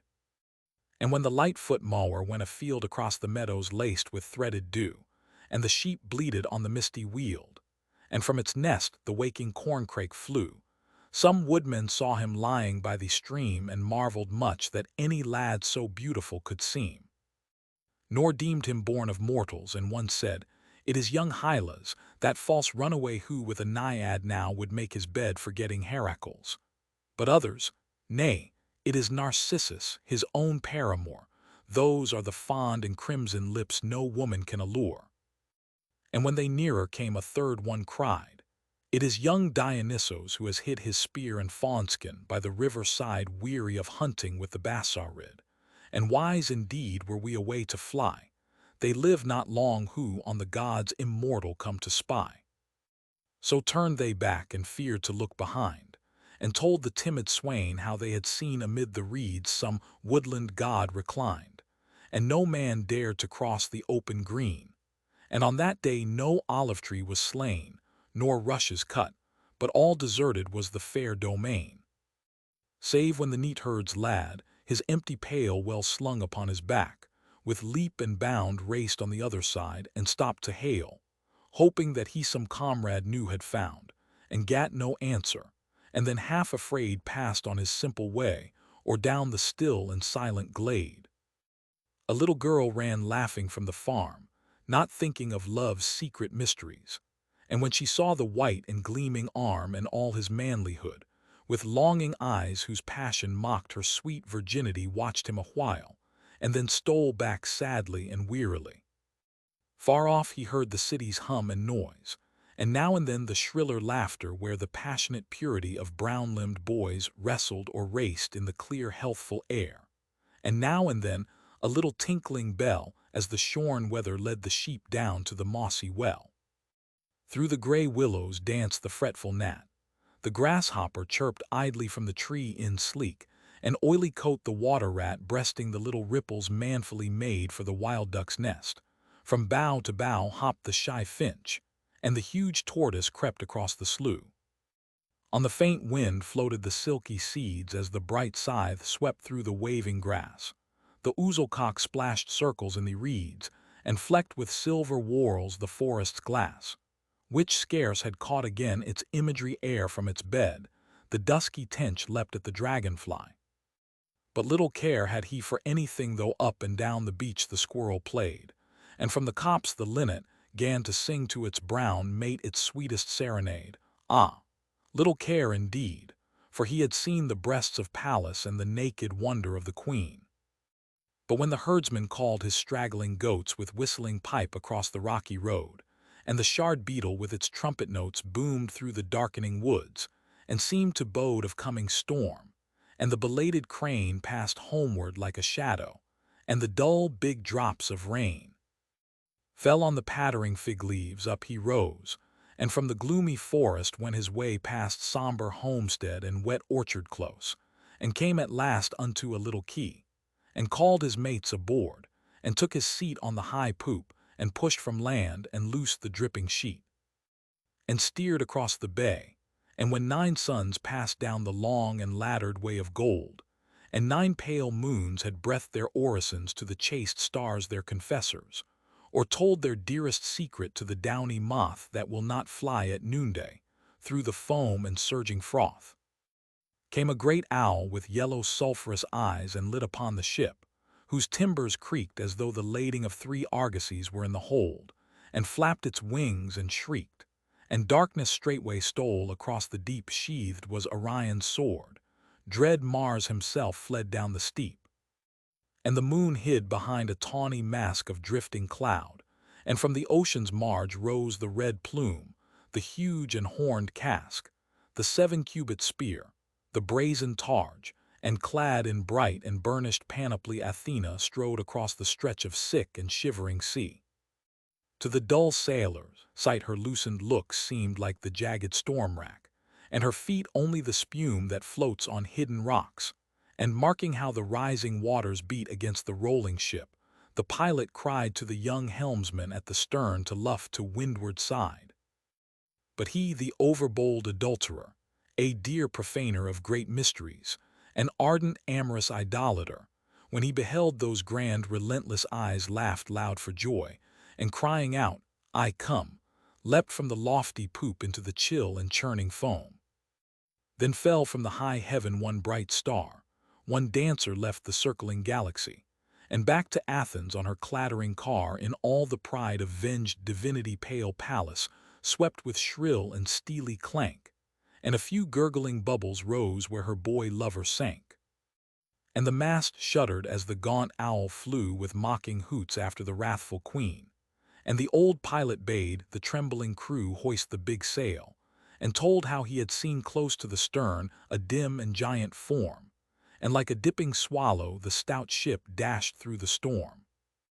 And no man dared to speak of Charmides, deeming that he some evil thing had wrought. And when they reached the strait Symplegades, they beached their galley on the shore, and sought the toll gate of the city hastily, and in the market showed their brown and pictured pottery. 2. But some good Triton god had ruth, and bare the boy's drowned body back to Grecian land. And mermaids combed his dank and dripping hair and smoothed his brow, and loosed his clenching hand. Some brought sweet spices from far Araby, and others bade the Halcyon sing her softest lullaby. And when he neared his old Athenian home, a mighty billow rose up suddenly, upon whose oily back the clotted foam lay diapered in some strange fantasy, and clasping him unto its glassy breast swept landward, like a white-maned steed upon a venturous quest. Now where Colonos leans unto the sea, there lies a long and level stretch of lawn. The rabbit knows it, and the mountain bee for it desert's Hymettus, and the fawn is not afraid, for never through the day comes a cry ruder than the shout of shepherd lads at play. But often from the thorny labyrinth and tangled branches of the circling wood the stealthy hunter sees young Hyacinth hurling the polished disk, and draws his hood over his guilty gaze, and creeps away, nor dares to wind his horn, or else at the first break of day. The dryads come and throw the leathern ball along the reedy shore, and circumvent some goat-eared Pan to be their seneschal for fear of bold Poseidon's ravishment, and loose their girdles, with shy timorous eyes, lest from the surf his azure arms and purple beard should rise.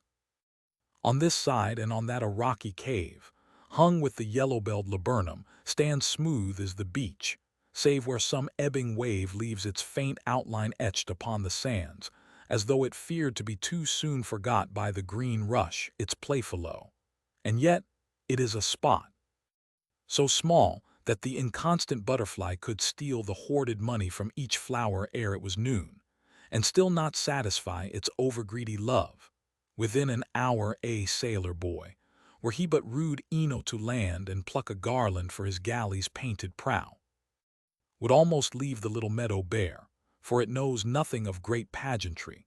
Only a few narcissi here and there stand separate in sweet austerity, dotting the unmown grass with silver stars, and here and there a daffodil waves tiny scimitars.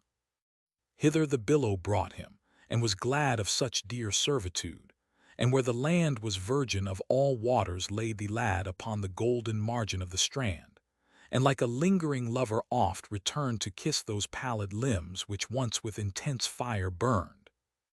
Ere the wet seas had quenched that holocaust, that self-fed flame, that passionate lustihead, ere grisly death with chill and nipping frost had withered up those lilies white and red which, while the boy would through the forest range, answered each other in a sweet antiphonal counterchange. And when at dawn the wood nymphs, hand in hand, threaded the bosky dell, their satyr spied the boy's pale body stretched upon the sand, and feared Poseidon's treachery, and cried, and like bright sunbeams flitting through a glade, each startled dryad sought some safe and leafy ambuscade. Save one white girl, who deemed it would not be so dread a thing to feel a sea-god's arms crushing her breasts in amorous tyranny, and longed to listen to those subtle charms insidious lovers weave when they would win some fenced fortress, and stole back again, nor thought it sin to yield her treasure unto one so fair, and lay beside him, thirsty with love's drouth, called him soft names, played with his tangled hair, and with hot lips made havoc of his mouth, afraid he might not wake, and then afraid lest he might wake too soon, fled back, and then, fond renegade, returned to fresh assault, and all day long sat at his side, and laughed at her new toy, and held his hand, and sang her sweetest song, then frowned to see how froward was the boy who would not with her maidenhood entwine, nor knew that 3 days since his eyes had looked on Proserpine, nor knew what sacrilege his lips had done, but said, "He will awake, I know him well, he will awake at evening when the sun hangs his red shield on Corinth's citadel.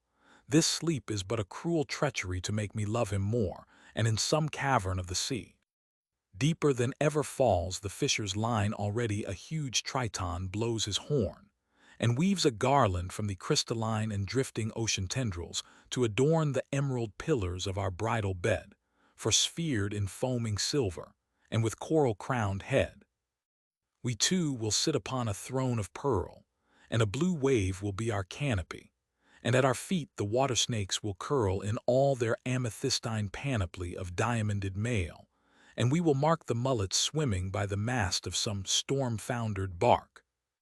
Vermilion-finned with eyes of bossy gold like flakes of crimson light, and the great deep his glassy portaled chamber will unfold, and we will see the painted dolphins sleep, cradled by murmuring halcyons on the rocks where Proteus in quaint suit of green pastures his monstrous flocks. And tremulous opal-hued anemones will wave their purple fringes where we tread upon the mirrored floor, and argosies of fishes flecked with tawny scales will thread the drifting cordage of the shattered wreck, and honey-colored amber beads our twining limbs will deck. But when that baffled lord of war the sun with gaudy pennon flying passed away into his brazen house, and one by one the little yellow stars began to stray across the field of heaven, then indeed she feared his lips upon her lips would never care to feed, and cried, "Awake, already the pale moon washes the trees with silver, and the wave creeps gray and chilly up this sandy dune.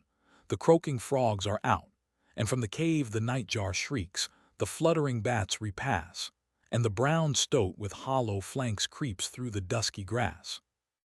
Nay, though thou art a god, be not so coy. For in yon stream there is a little reed that often whispers how a lovely boy lay with her once upon a grassy mead, who, when his cruel pleasure he had done, spread wings of rustling gold and soared aloft into the sun. Be not so coy. The laurel trembles still with great Apollo's kisses, and the fir whose clustering sisters fringe the seaward hill hath many a tale of that bold ravisher whom men call Boreas, and I have seen the mocking eyes of Hermes through the poplar's silvery sheen. Even the jealous naiads call me fair, and every morn a young and ruddy swain woos me with apples and with locks of hair, and seeks to soothe my virginal disdain by all the gifts the gentle wood-nymphs love. But yesterday he brought to me an iris-plumaged dove, with little crimson feet, which with its store of 7 spotted eggs the cruel lad had stolen from the lofty sycamore at daybreak, when her amorous comrade had flown off in search of berried juniper which most they love, the fretful wasp, that earliest vintager of the blue grapes, hath not persistency so constant as this simple shepherd boy for my poor lips. His joyous purity and laughing sunny eyes might well deca a dryad from her oath to Artemis, for very beautiful is he. His mouth was made to kiss. His argent forehead, like a rising moon over the dusky hills of meeting brows, is crescent-shaped. The hot and Tyrian noon leads from the myrtle grove no goodlier spouse for Cytherea. The first silky down fringes his blushing cheeks, and his young limbs are strong and brown. And he is rich, and fat and fleecy herds of bleating sheep upon his meadows lie, and many an earthen bowl of yellow curds is in his homestead for the thievish fly to swim and drown in. The pink clover mead keeps its sweet store for him, and he can pipe on oaten reed. And yet I love him not. It was for the eye kept my love. I knew that thou wouldst come to rid me of this pallid chastity, thou fairest flower of the flowerless foam of all the wide Aegean, brightest star of ocean's azure heavens where the mirrored planets are. I knew that thou wouldst come, for when at first the dry wood burgeoned, and the sap of spring swelled in my green and tender bark, or burst to myriad multitudinous blossoming which mocked the midnight with its mimic moons that did not dread the dawn, and first the thrushes, rapturous tunes, startled the squirrel from its granary, and cuckoo flowers fringed the narrow lane. Through my young leaves a sensuous ecstasy crept like new wine, and every mossy vein throbbed with the fitful pulse of amorous blood, and the wild winds of passion shook my slim stem's maidenhood. The trooping fawns at evening came, and laid their cool black noses on my lowest boughs, and on my topmost branch the blackbird made a little nest of grasses for his spouse, and now and then a twittering wren would light on a thin twig which hardly bare the weight of such delight. I was the Attic shepherd's trysting place, beneath my shadow Amaryllis lay, and round my trunk would laughing Daphnis chase the timorous girl, till tired out with play she felt his hot breath stir her tangled hair, and turned and looked, and fled no more from such delightful snare. Then come away unto my ambuscade, where clustering woodbine weaves a canopy for amorous pleasaunce, and the rustling shade of Paphian myrtles seems to sanctify the dearest rites of love. There in the cool and green recesses of its farthest depth there is pool, the ouzel's haunt, the wild bee's pasturage, for round its rim great creamy lilies float through their flat leaves in verdant anchorage, each cup a white-sailed, golden-laden boat steered by a dragonfly. Be not afraid to leave this wan and wave-kissed shore. Surely the place was made for lovers such as we. The Cyprian queen, one arm around her boyish paramour, strays often there at eve, and I have seen the moon strip off her misty vestiture for young Endymion's eyes. Be not afraid. The panther feet of Diane never tread that secret glade. Nay, if thou willst, back to the beating brine, back to the boisterous billow let us go, and walk all day beneath the hyaline huge vault of Neptune's watery portico, and watch the purple monsters of the deep sport in ungainly play, and from his lair keen Xiphias leap. For if my mistress find me lying here, she will not ruth or gentle pity show, but lay her boar spear down, and with austere relentless fingers string the cornel bow, and draw the feathered notch against her breast, and loose the arched cord. I, even now upon the quest, I hear her hurrying feet. Awake, awake, thou laggard in love's battle. Once at least let me drink deep of passion's wine, and slake my parched being with the nectarous feast which even gods affect. O come, love, come, still we have time to reach the cavern of thine azure home. Scarce had she spoken when the shuddering trees shook, and the leaves divided, and the air grew conscious of a god, and the gray seas crawled backward, and a long and dismal blare blew from some tasseled horn, a sleuth-hound bayed, and like a flame a barbed reed flew whizzing down the glade. And where the little flowers of her breast just break into their milky blossoming, this murderous paramour, this unbidden guest, pierced and struck deep in horrid chambering, and ploughed a bloody furrow with its dart, and dug a long red road, and cleft with winged death her heart. Sobbing her life out with a bitter cry on the boy's body fell the dryad maid, sobbing for incomplete virginity, and raptures unenjoyed, and pleasures dead, and all the pain of things unsatisfied, and the bright drops of crimson youth crept down her throbbing side. Ah, pitiful it was to hear her moan, and very pitiful to see her die ere she had yielded up her sweets, or known the joy of passion, that dread mystery which not to know is not to live at all, and yet to know is to be held in death's most deadly thrall. But as it happed the queen of Scyther, who with Adonis all night long had lain within some shepherd's hut in Arcady, on team of silver doves and gilded wain was journeying Paphos ward, high up afar from mortal ken between the mountains and the morning star. And when low down she spied the hapless pair, and heard the Oread's faint despairing cry, whose cadence seemed to play upon the air as though it were a viol, hastily she bade her pigeons fold each straining plume, and dropped to earth and reached the strand, and saw their dolorous doom. For as a gardener turning back his head to catch the last notes of the linnet, mows with careless scythe too near some flower bed, and cuts the thorny pillar of the rose, and with the flower's loosened loneliness strews the brown mold, or as some shepherd lad in wantonness, driving his little flock along the mead treads down 2 daffodils, which side by aid have lured the ladybird with yellow breed, and made the gaudy moth forget its pride, treads down their brimming golden chalices under light feet which were not made for such rude ravages. Or as a schoolboy tired of his book flings himself down upon the reedy grass and plucks 2 water lilies from the brook, and for a time forgets the hour-glass, then wearies of their sweets and goes his way, and lets the hot sun kill them, even go these lovers lay. And Venus cried, "It is dread Artemis whose bitter hand hath wrought this cruelty, or else that mightier maid whose care it is to guard her strong and stainless majesty upon the hill Athenian. Alas! that they who loved so well unloved into death's house should pass. So with soft hands she laid the boy and girl in the great golden wagon tenderly, her white throat whiter than a moony pearl just threaded with a blue veins tapestry had not yet ceased to throb, and still her breast swayed like a wind-stirred lily in ambiguous unrest.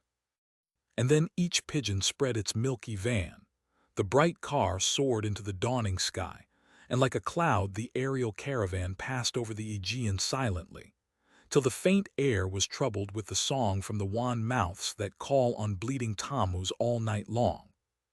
But when the doves had reached their wonted goal, where the wide stare of orbed marble dips its snows into the sea, her fluttering soul just shook the trembling petals of her lips and passed into the void, and Venus knew that one fair maid the less would walk amid her retinue, and bade her servants carve a cedar chest with all the wonder of this history, within whose scented womb their limbs should rest, where olive trees make tender the blue sky on the low hills of Paphos, and the fawn pipes in the noonday, and the nightingale sings on till dawn.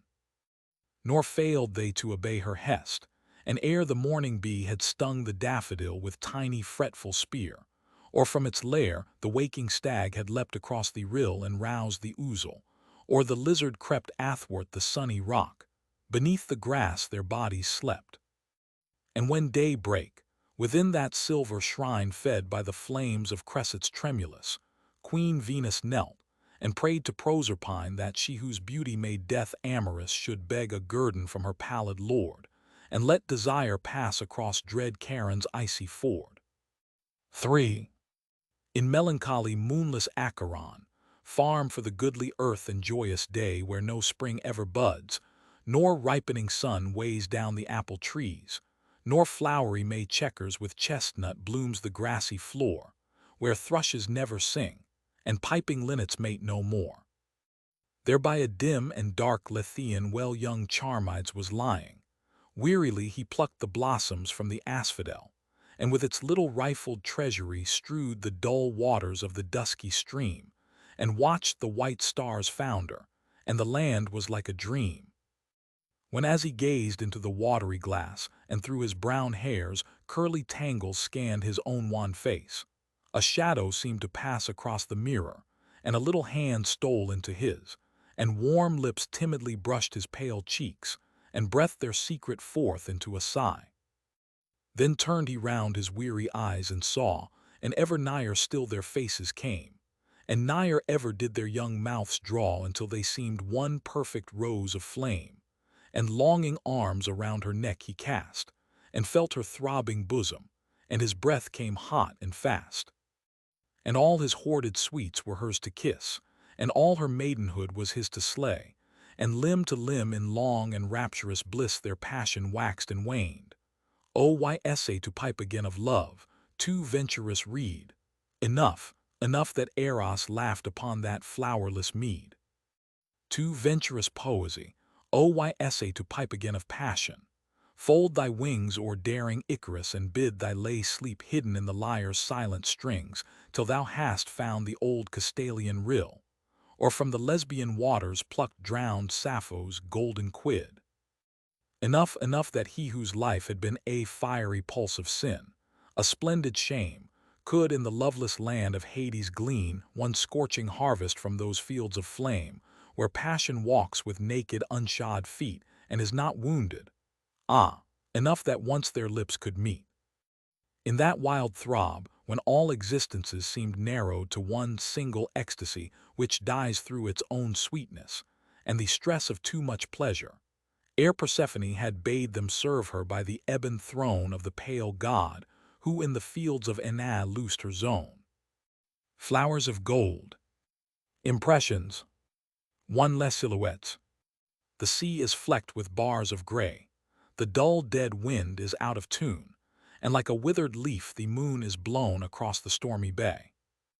Etched clear upon the pallid sand lies the black boat. A sailor boy clambers aboard in careless joy with laughing face and gleaming hand. And overhead the curlews cry, where through the dusky upland grass the young brown-throated reapers pass, like silhouettes against the sky. To la feuille de la lune. To outer senses there is peace, a dreamy peace on either hand, deep silence in the shadowy land, deep silence where the shadows cease. Save for a cry that echoes shrill from some lone bird disconsolate, a corncrake calling to its mate, the answer from the misty hill. And suddenly the moon withdraws her sickle from the lightning skies, and to her somber cavern flies, wrapped in a veil of yellow gauze. The grave of Keats. Rid of the world's injustice, and his pain he rests at last beneath God's veil of blue taken from life, when life and love were new. The youngest of the martyrs here is lain, fair as Sebastian, and as early slain. No cypress shades his grave, no funeral yew, but gentle violets weeping with the dew weave on his bones an ever-blossoming chain. O proudest heart that broke for misery! O sweetest lips since those of Mitylene! O poet-painter of our English land! Thy name was writ in water, it shall stand, and tears like mine will keep thy memory green, as Isabella did her basil tree. Rome, Theocritus, of Villanelle, O singer of Persephone, in the dim meadows desolate dost thou remember Sicily. Still through the ivy flits the bee where Amaryllis lies in state, O singer of Persephone. Samitha calls on Hecate, and hears the wild dogs at the gate, dost thou remember Sicily. Still by the light and laughing sea poor Polypheme bemoans his fate, O singer of Persephone. And still in boyish rivalry, young Daphnis challenges his mate, dost thou remember Sicily.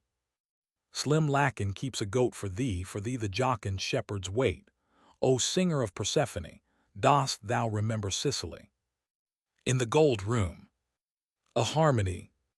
Her ivory hands on the ivory keys strayed in a fitful fantasy, like the silver gleam when the poplar trees rustle their pale leaves listlessly, or the drifting foam of a restless sea when the waves show their teeth in the flying breeze. Her gold hair fell on the wall of gold like the delicate gossamer tangles spun on the burnished disk of the marigold, or the sunflower turning to meet the sun when the gloom of the dark blue night is done, and the spear of the lily is aureoled.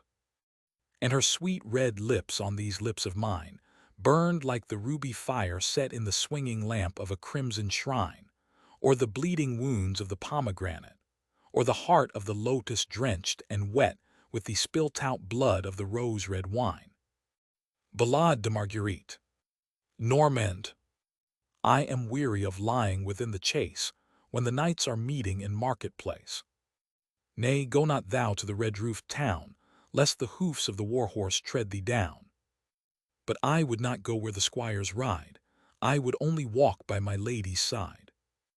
Alack and alack, thou art overbold, a forester's son may not eat off gold. Will she love me the less that my father is seen each Martinmas day in a doublet green? Perchance she is sewing a tapestry, spindle and loom are not meet for thee. Ah, if she is working the heiress bright eye might ravel the threads by the firelight. Perchance she is hunting of the deer, how could you follow o'er hill and mere? Ah, if she is riding with the court, I might run beside her and wind the mort. Perchance she is kneeling in Saint Denis, on her soul may Our Lady have gramercy. Ah, if she is praying in lone chapelle, I might swing the censer and ring the bell. Come in, my son, for you look sae pale, the father shall fill thee a stoup of ale. But who are these knights in bright array? Is it a pageant the rich folks play? T is the King of England from over sea, who has come unto visit our fair country. But why does the curfew toll sae low, and why do the mourners walk a row? O T is Hugh of Amiens, my sister's son, who is lying stark, for his day is done. Nay, nay, for I see white lilies clear, it is no strong man who lies on the bier. O T is old Dame Jeanette that kept the hall, I knew she would die at the autumn fall. Dame Jeanette had not that gold-brown hair, old Jeanette was not a maiden fair. O T is none of our kith and none of our kin, her soul may Our Lady assoil from sin. But I hear the boy's voice chaunting sweet, Elle est morte la Marguerite. Come in, my son, and lie on the bed, and let the dead folk bury their dead.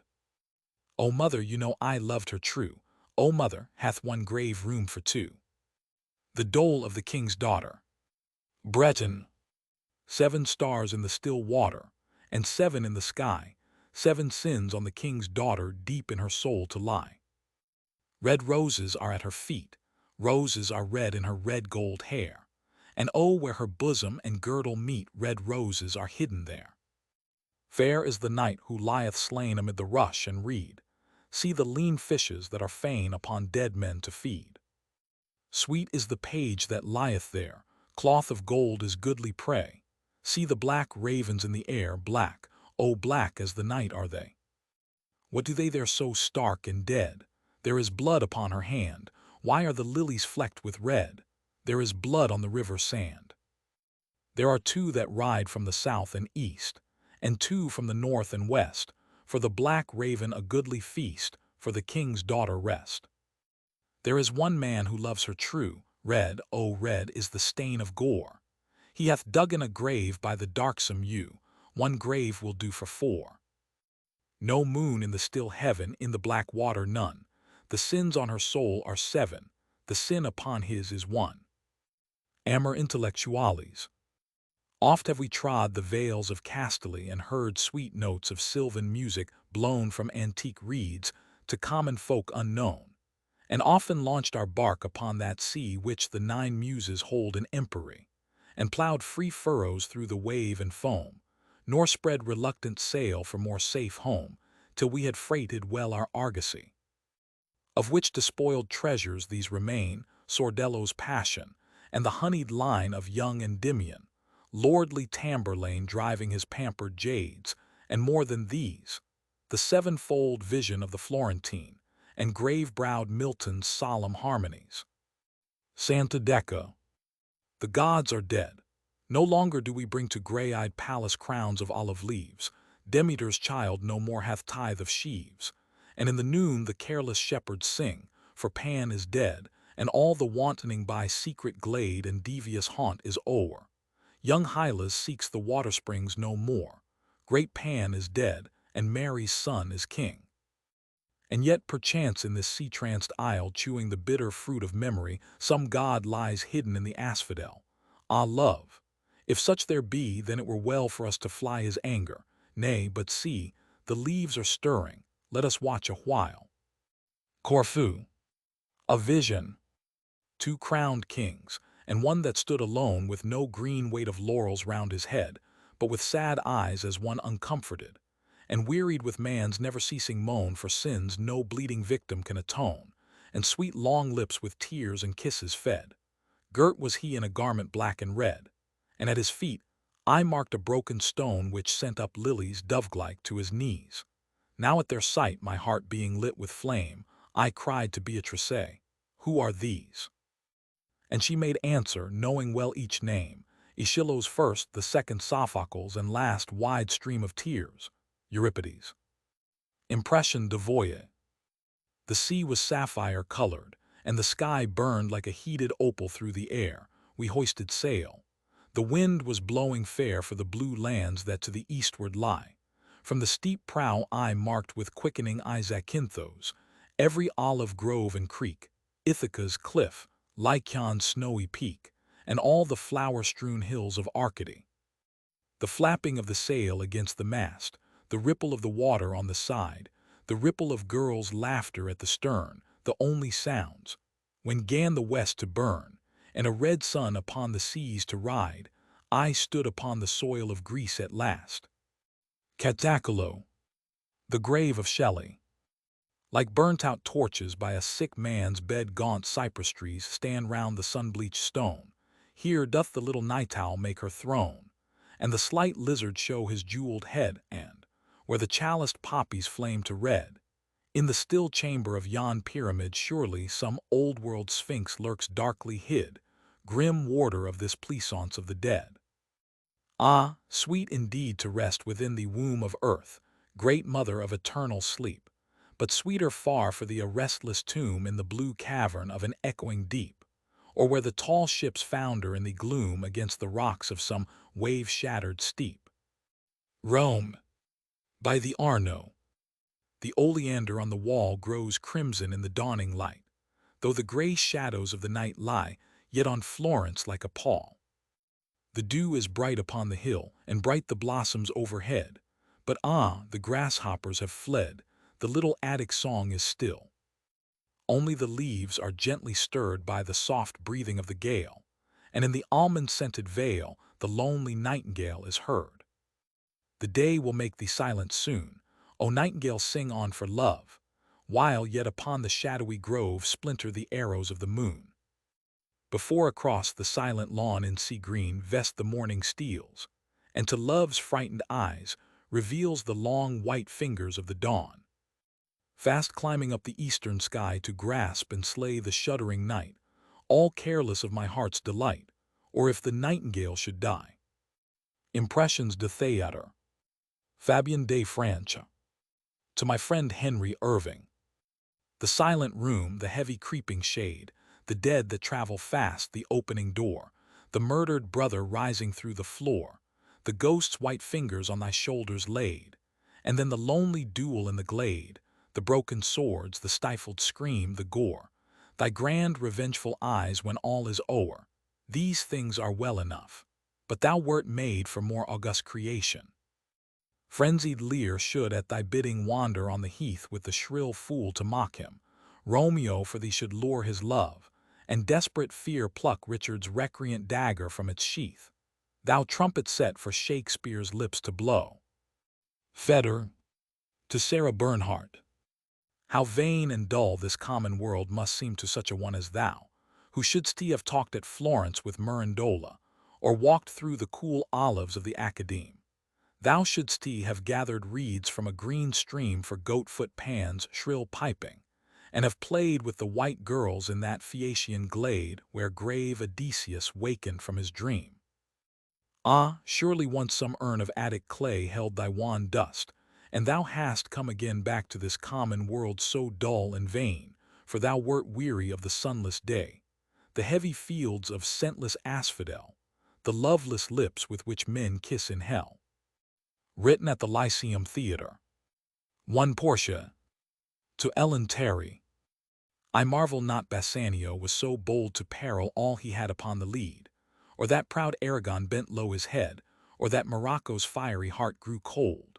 For in that gorgeous dress of beaten gold which is more golden than the golden sun no woman Veronese looked upon was half so fair as thou whom I behold. Yet fairer when with wisdom as your shield the sober-suited lawyer's gown you donned, and would not let the laws of Venice yield Antonio's heart to that accursed Jew. O Portia! Take my heart, it is thy due, I think I will not quarrel with the bond. To Queen Henrietta Maria. To Eleutheria. In the lone tent, waiting for victory, she stands with eyes marred by the mists of pain, like some wan lily overdrenched with rain. The clamorous clang of arms, the ensanguined sky, war's ruin, and the wreck of chivalry to her proud soul no common fear can bring.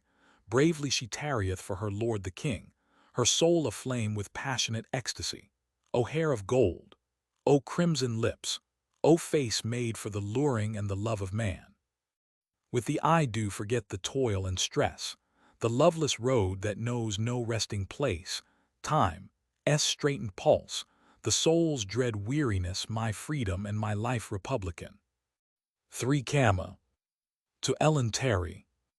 As one who pouring on a Grecian urn scans the fair shape some Attic hand hath made, God with slim goddess, goodly man with maid, and for their beauty's sake is loth to turn and face the obvious day, must I not yearn for many a secret moon of indolent bliss, when in midmost shrine of Artemis I see thee standing, antique-limbed and stern?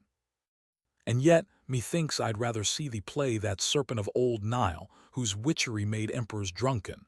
Come, great Egypt, shake our stage with all thy mimic pageants.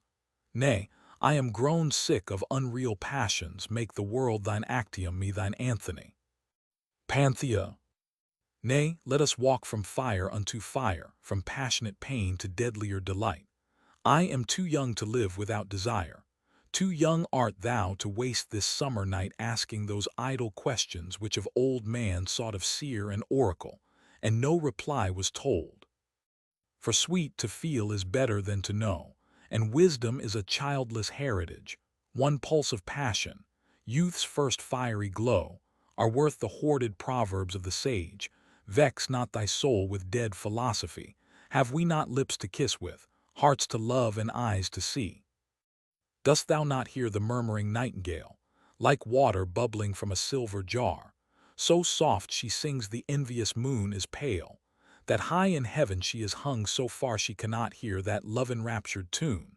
Mark how she wreathes each horn with mist, yon late and laboring moon. White lilies, in whose cups the gold bees dream, the fallen snow of petals where the breeze scatters the chestnut blossom, or the gleam of boyish limbs in water, are not these enough for thee? Dost thou desire more? Alas, the gods will give naught else from their eternal store.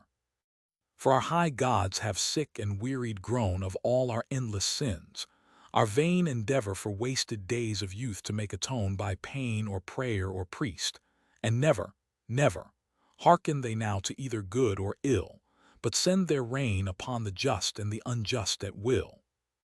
They sit at ease, our gods they sit at ease, strewing with leaves of rose their scented wine. They sleep, beneath the rocking trees where asphodel and yellow lotus twine, mourning the old glad days before they knew what evil things the heart of man could dream, and dreaming do. And far beneath the brazen floor they see like swarming flies the crowd of little men, the bustle of small lives. Then wearily back to their lotus haunts they turn again, kissing each other's mouths, and mix more deep the poppy-seeded draught which brings soft purple-lidded sleep. There all day long the gold-vestured sun, their torch-bearer, stands with his torch ablaze, and when the gaudy web of noon is spun by its 12 maidens, through the crimson haze fresh from Endymion's arms comes forth the moon, and the immortal gods in toils of mortal passion swoon. There walks Queen Juno through some dewy mead, her grand white feet flecked with the saffron dust of wind-stirred lilies, while young Ganymede leaps in the hot and amber foaming must, his curls all tossed, as when the eagle bare the frightened boy from Ida through the blue Ionian air. There in the green heart of some garden close Queen Venus with the shepherd at her side, her warm soft body like the briar rose which would be white yet blushes at its pride, laughs low for love, till jealous Salmacis peers through the myrtle leaves and sighs for pain of lonely bliss. There never does that dreary north wind blow which leaves our English forests bleak and bare, nor ever falls the swift white-feathered snow, nor ever doth the red-toothed lightning dare to wake them in the silver-fretted night when we lie weeping for some sweet sad sin, some dead delight. Alas, they know the far Lethean spring, the violet-hidden waters well they know, where one whose feet with tired wandering are faint and broken may take heart and go, and from those dark depths cool and crystalline drink, and draw balm and sleep for sleepless souls and anodyne. But we oppress our natures, God or fate is our enemy, we starve and feed on vain repentance. Oh, we are born too late. What balm for us in bruised poppy seed who crowd into one finite pulse of time the joy of infinite love and the fierce pain of infinite crime. Oh, we are wearied of this sense of guilt, wearied of pleasure's paramour despair, wearied of every temple we have built, wearied of every right unanswered prayer, for man is weak, God sleeps, and heaven is high, one fiery-colored moment, one great love, and lo, we die. Ah, but no ferryman with laboring pole nears his black shallop to the flowerless strand. No little coin of bronze can bring the soul over death's river to the sunless land. Victim and wine and vow are all in vain. The tomb is sealed. The soldiers watch. The dead rise not again. We are resolved into the supreme air.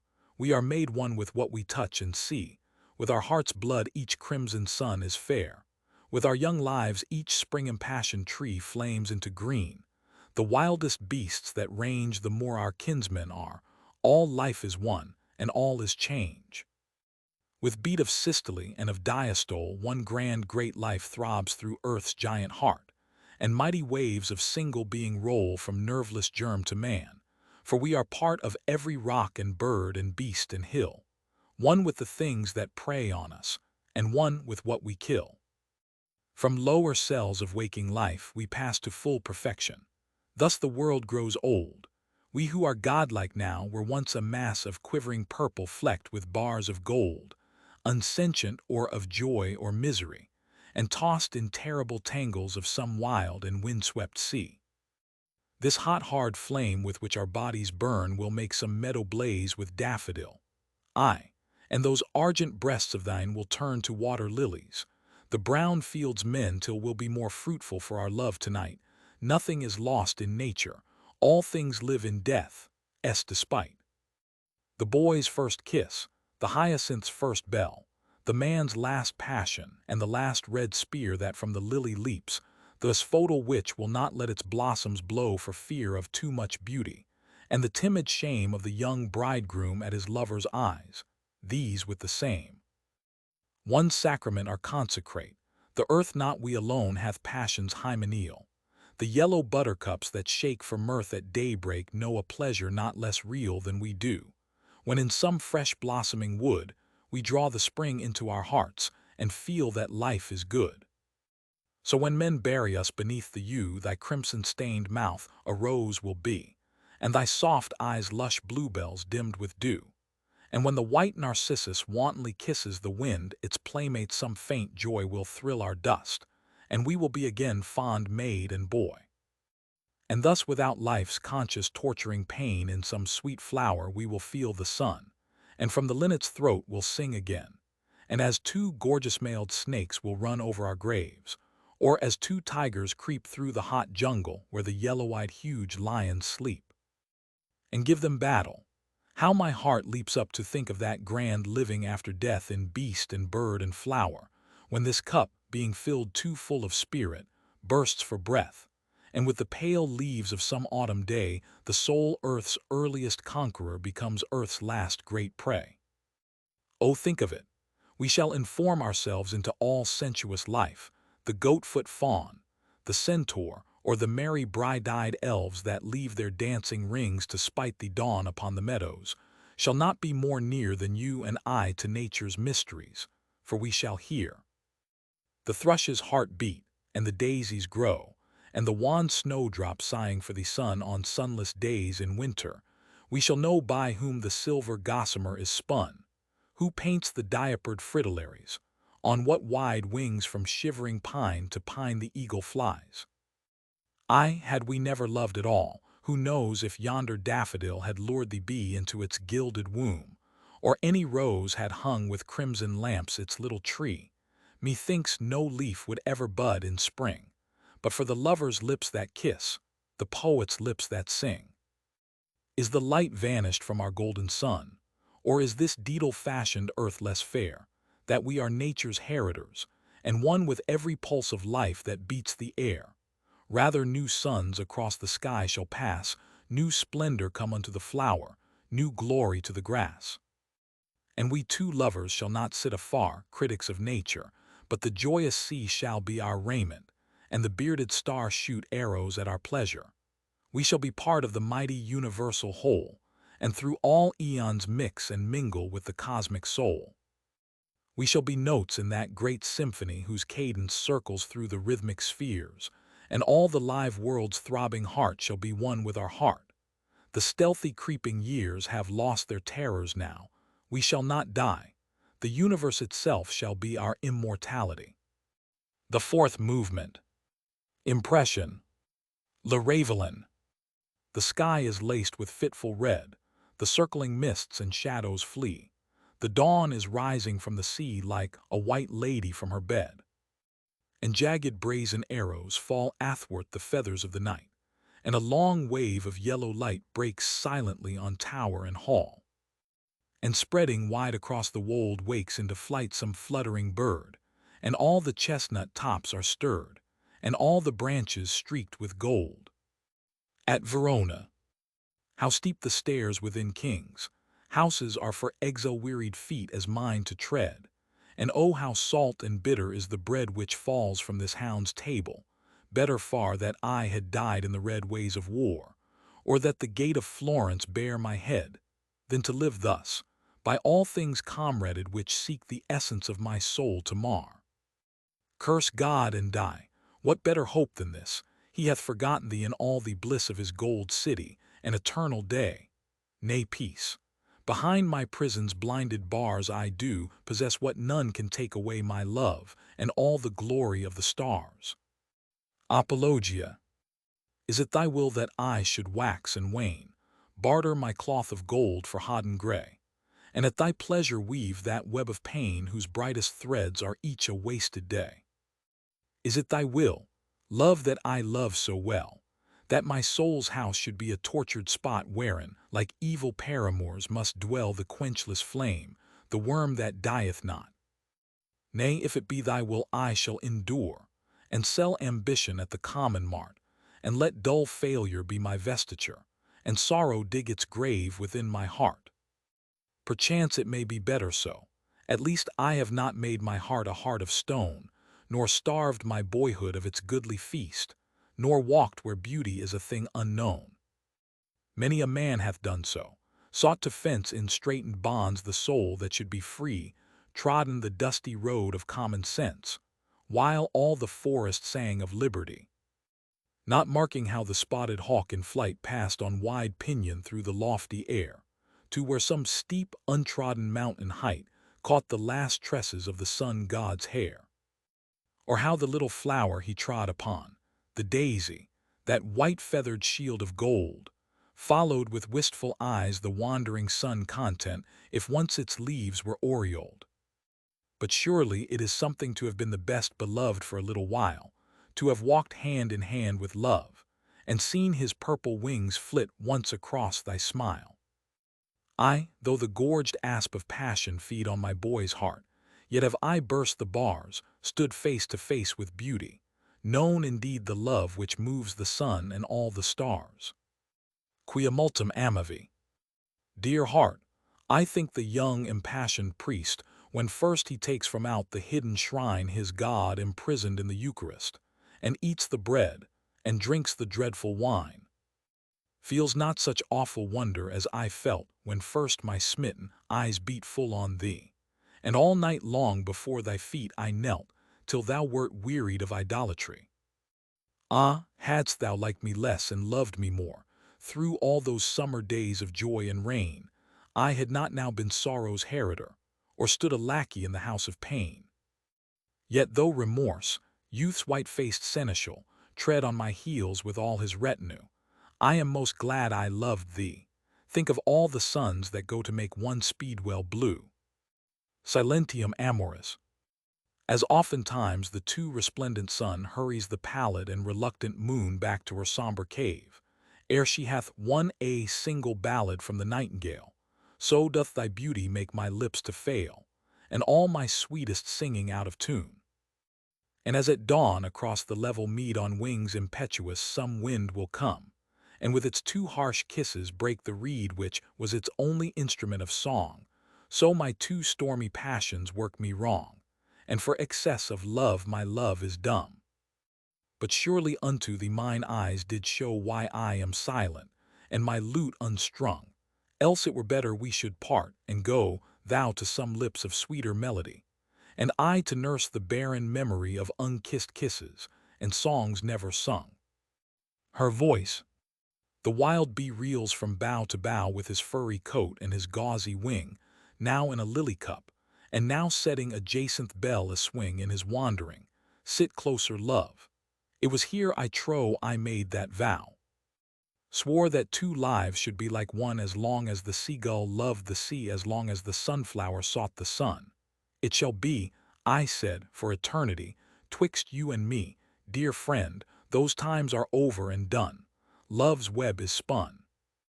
Look upward where the poplar trees sway and sway in the summer air. Here in the valley never a breeze scatters the thistledown, but their great winds blow fair from the mighty murmuring mystical seas, and the wave-lashed leas. Look upward where the white gull screams. What does it see that we do not see? Is that a star?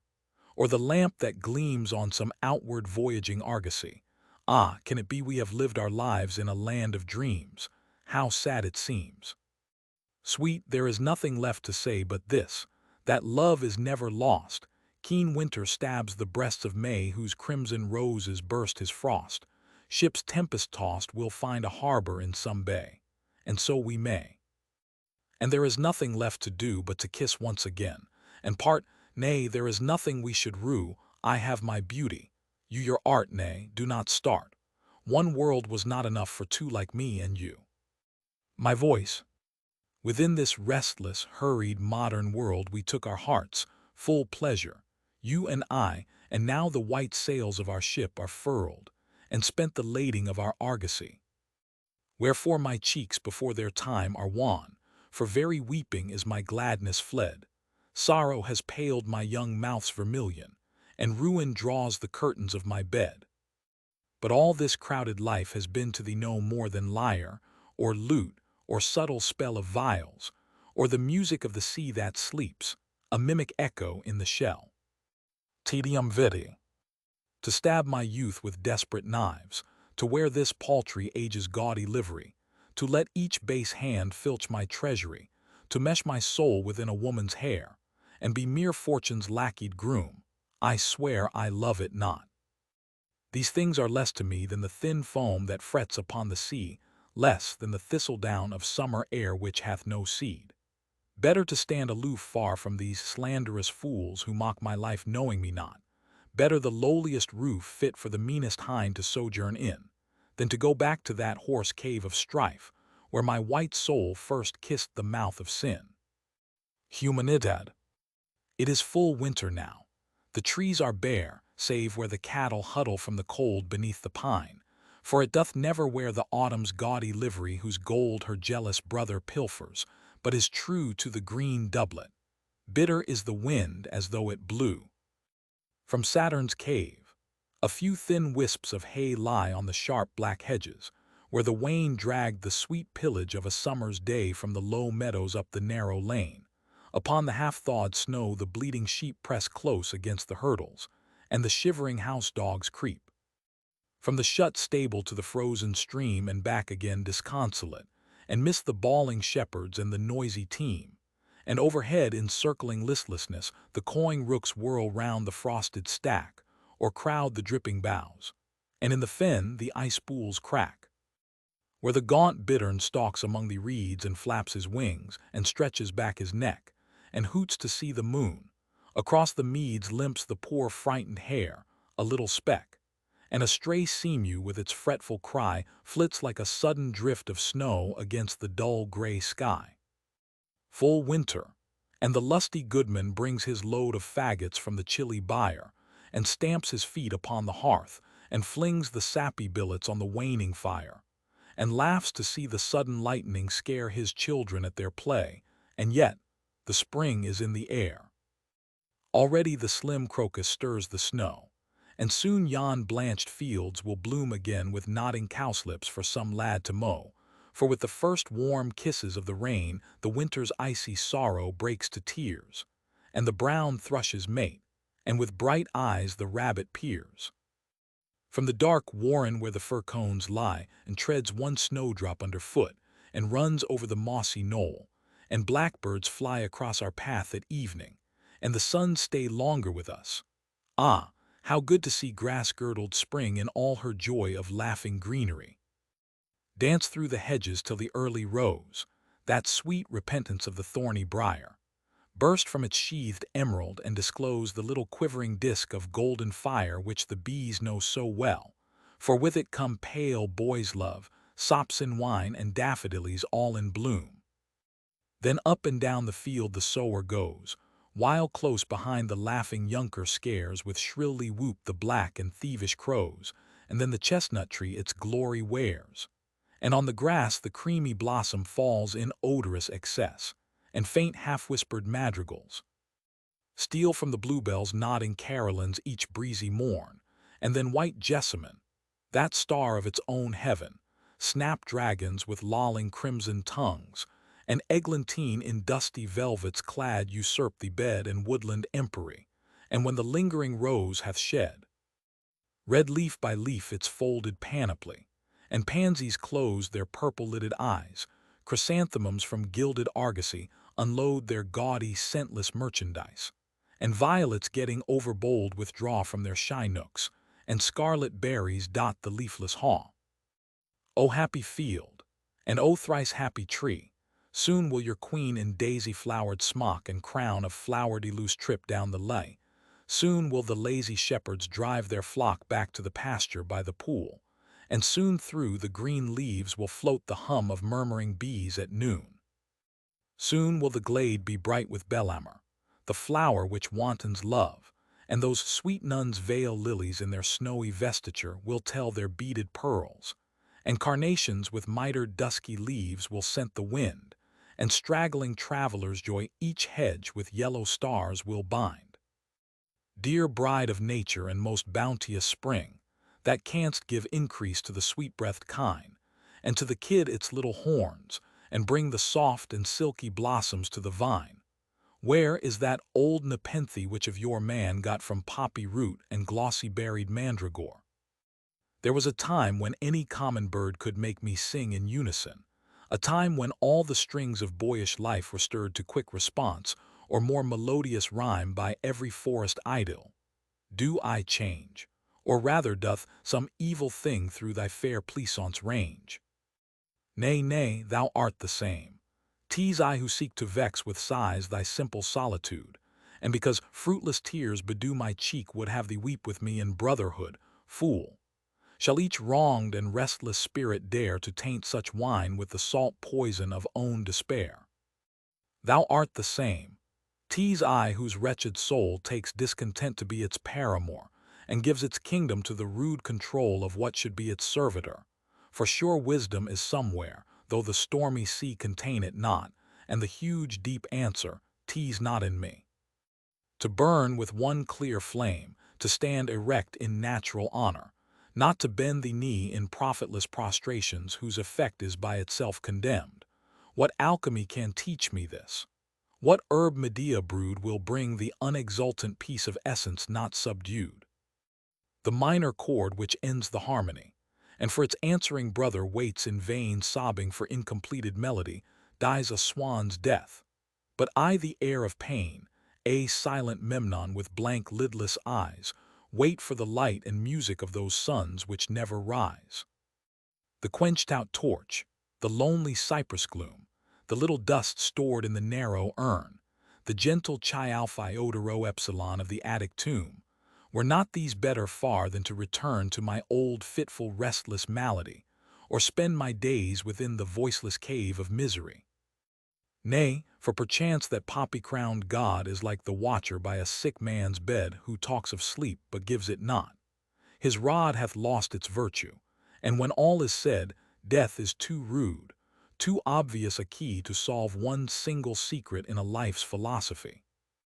And love, that noble madness, whose august and inextinguishable might can slay the soul with honeyed drugs, alas, I must from such sweet ruin play the runaway, although too constant memory never can forget the arched splendor of those brows Olympian, which for a little season made my youth so soft a swoon of exquisite indolence that all the chiding of more prudent truth seemed the thin voice of jealousy.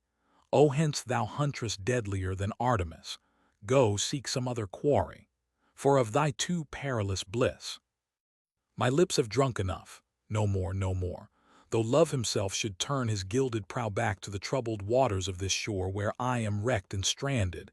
Even now the chariot wheels of passion sweep too near. Hence, hence, I pass unto a life more barren, more austere. More barren. Those arms will never lean down through the trellised vines and draw my soul in sweet reluctance through the tangled green. Some other head must wear that aureole, for I am hers who loves not any man whose white and stainless bosom bears the sign Gorgonian. Let Venus go and chuck her dainty page, and kiss his mouth, and toss his curly hair. With net and spear and hunting equipage let young Adonis to his tryst repair. But me her fond and subtle fashion spell delights no more, though I could win her dearest citadel.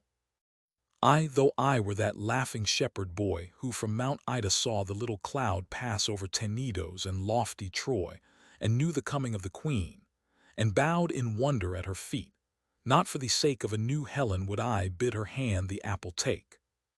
Then rise supreme Athena argent-limbed, and, if my lips be musicless, inspire at least my life. Was not thy glory hymned by one who gave to thee his sword and lyre like Aeschylus at well-fought Marathon, and died to show that Milton's England still could bear a son? And yet I cannot tread the portico and live without desire, fear, and pain, or nurture that wise calm which long ago the grave Athenian master taught to men, self-poised, self-centered, and self-comforted, to watch the world's vain fantasies go by with unbowed head. Alas, that serene brow, those eloquent lips, those eyes that mirrored all eternity, rest in their own colonnos. An eclipse hath come on wisdom, and Mnemosyne is childless. In the night which she had made for lofty secure flight Athena's owl itself hath strayed. Nor much with science do I care to climb, although by strange and subtle witchery she drew the moon from heaven. The muse Time unrolls her gorgeous-colored tapestry to no less eager eyes.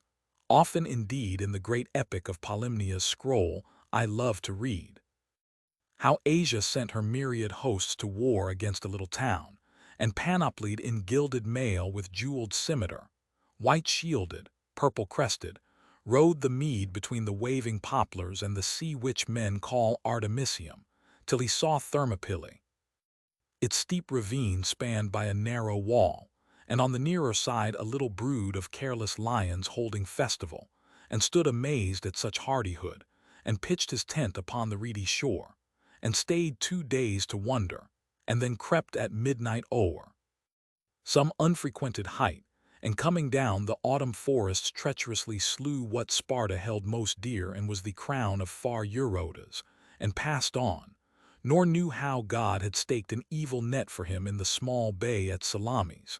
And yet the page grows dim. Its cadenced Greek delights me not. I feel with such a goodly time too out of tune to love it much. For like the dial's wheel that from its blinded darkness strikes the noon, yet never sees the sun, so do my eyes restlessly follow that which from my cheated vision flies. Oh, for one grand, unselfish, simple life to teach us what is wisdom. Speak ye hills of lone Helvellyn, for this note of strife shunned your untroubled crags and crystal rills.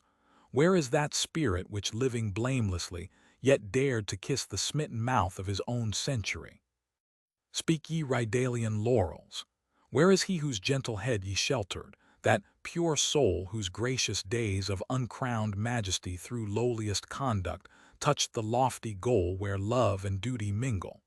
Him at least the most high laws were glad of, he had sat at wisdom's feast. But we are learning's changelings, know by rote the clarion watchword of each Grecian school and follow none. The flawless sword which smote the pagan Hydra is an effete tool which we ourselves have blunted. What man now shall scale the august ancient heights and to old reverence bow? One such indeed I saw, but Ichabod, gone is that last dear son of Italy, who being man died for the sake of God, and whose unrisen bones sleep peacefully. O guard him well, my Giotto's tower, thou marble lily of the lily town. Let not the lure of the rude tempest vex his slumber, or the Arno with its tawny troubled gold o'erleap its marge. No mightier conqueror clomb the high Capitol in the days of old when Rome was indeed Rome, for liberty walked like a bride beside him, at which sight pale mystery fled shrieking to her farthest sombrest cell with an old man who grabbled rusty keys, fled shuddering, for that immemorial knell with which oblivion buries dynasties swept like a wounded eagle on the blast. As to the holy heart of Rome, the great triumvir passed. He knew the holiest heart and heights of Rome. He drave the base wolf from the lion's lair, and now lies dead by that imperial dome which overtops Valdarno, hung in air by Brunelleschi. O Melpomene, breathe through thy melancholy pipe thy sweetest threnody. Breathe through the tragic stop such melodies that joy's self may grow jealous, and the nine forget a while their discreet emperies, mourning for him, who on Rome's lordliest shrine lit for men's lives the light of Marathon, and bear to sun-forgotten fields the fire of the sun. O guard him well, my Giotto's tower. Let some young Florentine each eventide bring coronals of that enchanted flower which the dim woods of Vallombrosa hide, and deck the marble tomb wherein he lies whose soul is as some mighty orb unseen of mortal eyes. Some mighty orb whose cycled wanderings, being tempest-driven to the farthest rim where chaos meets creation, and the wings of the eternal chanting cherubim are pavilioned on nothing, passed away into a moonless void. And yet, though he is dust and clay, he is not dead, the immemorial fates forbid it, and the closing shears refrain. Lift up your heads, ye everlasting gates, ye argent clarions, sound a loftier strain, for the vile thing he hated lurks within its somber house, alone with God and memories of sin. Still what avails it that she sought her cave, that murderous mother of red harlotries? At Munich on the marble architrave the Grecian boys die smiling, but the seas which wash Aegina fret in loneliness, not mirroring their beauty. So our lives grow colorless. For lack of our ideals, if one star flame torch-like in the heavens, the unjust swift daylight kills it, and no trump of war can wake to passionate voice the silent dust which was Mazzini once. Rich Niobe for all her stony sorrows hath her sons, but Italy, what Easter day shall make her children rise, who were not gods yet suffered? What sure feet shall find their grave clothes folded? What clear eyes shall see them bodily? Oh, it were meet to roll the stone from off the sepulchre and kiss the bleeding roses of their wounds in love of her. Our Italy, our mother visible, most blessed among nations and most sad, for whose dear sake the young Calabrian fell that day at Espramont, and was glad that, in an age when God was bought and sold, one man could die for liberty. But we, burnt out and cold, see honor smitten on the cheek, and gyves bind the sweet feet of mercy. Poverty creeps through our sunless lanes, and with sharp knives cuts the warm throats of children stealthily, and no word said. Oh, we are wretched men, unworthy of our great inheritance. Where is the pen of austere Milton, where the mighty sword which slew its master righteously? The years have lost their ancient leader, and no word breaks from the voiceless tripod on our ears, while as a ruined mother in some spasm bears a base child and loathes it, so our best enthusiasm genders unlawful children, anarchy freedom's own Judas, the vile prodigal license who steals the gold of liberty, and yet has nothing, ignorance the real one fratricide since Cain, envy the asp that stings itself to anguish, avarice whose palsied grasp is in its extent stiffened, moneyed greed for whose dull appetite men waste away amid the whir of wheels, and are the seed of things which slay their sower. These each day sees rife in England, and the gentle feet of beauty tread no more the stones of each unlovely street. What even Cromwell spared is desecrated by weed and worm, left to the stormy play of wind and beating snow, or renovated by more destructful hands. Time's worst decay will wreath its ruins with some loveliness, but these new vandals can but make a rain-proof barrenness. Where is that art which bade the angels sing through Lincoln's lofty choir, till the air seems from such marble harmonies to ring with sweeter song than common lips can dare to draw from actual reed? Ah, where is now the cunning hand which made the flowering hawthorn branches bow for Southwell's arch, and carved the house of one who loved the lilies of the field with all our dearest English flowers? The same sun rises for us. The seasons natural weave the same tapestry of green and gray. The unchanged hills are with us, but that spirit hath passed away. And yet perchance it may be better so, for tyranny is an incestuous queen, murder her brother is her bedfellow, and the plague chambers with her. In obscene and bloody paths her treacherous feet are set, better the empty desert and a soul inviolate. For gentle brotherhood, the harmony of living in the healthful air, the swift clean beauty of strong limbs when men are free and women chaste, These are the things which lift our souls up more than even Agnelo's gaunt blinded Sibyl poring o'er the scroll of human woes. Or Titian's little maiden on the stair white as her own sweet lily and as tall, or Mona Lisa smiling through her hair. Ah, somehow life is bigger after all than any painted angel, could we see the God that is within us. The old Greek serenity, which curbs the passion of that level line of marble youths, who with untroubled eyes and chastened limbs ride round Athena's shrine and mirror her divine economies, and balanced symmetry of what in man would else wage ceaseless warfare, this at least within the span. Between our mother's kisses and the grave might so inform our lives, that we could win such mighty empires that from her cave temptation would grow hoarse, and pallid sin would walk ashamed of his adulteries, and passion creep from out the house of lust with startled eyes.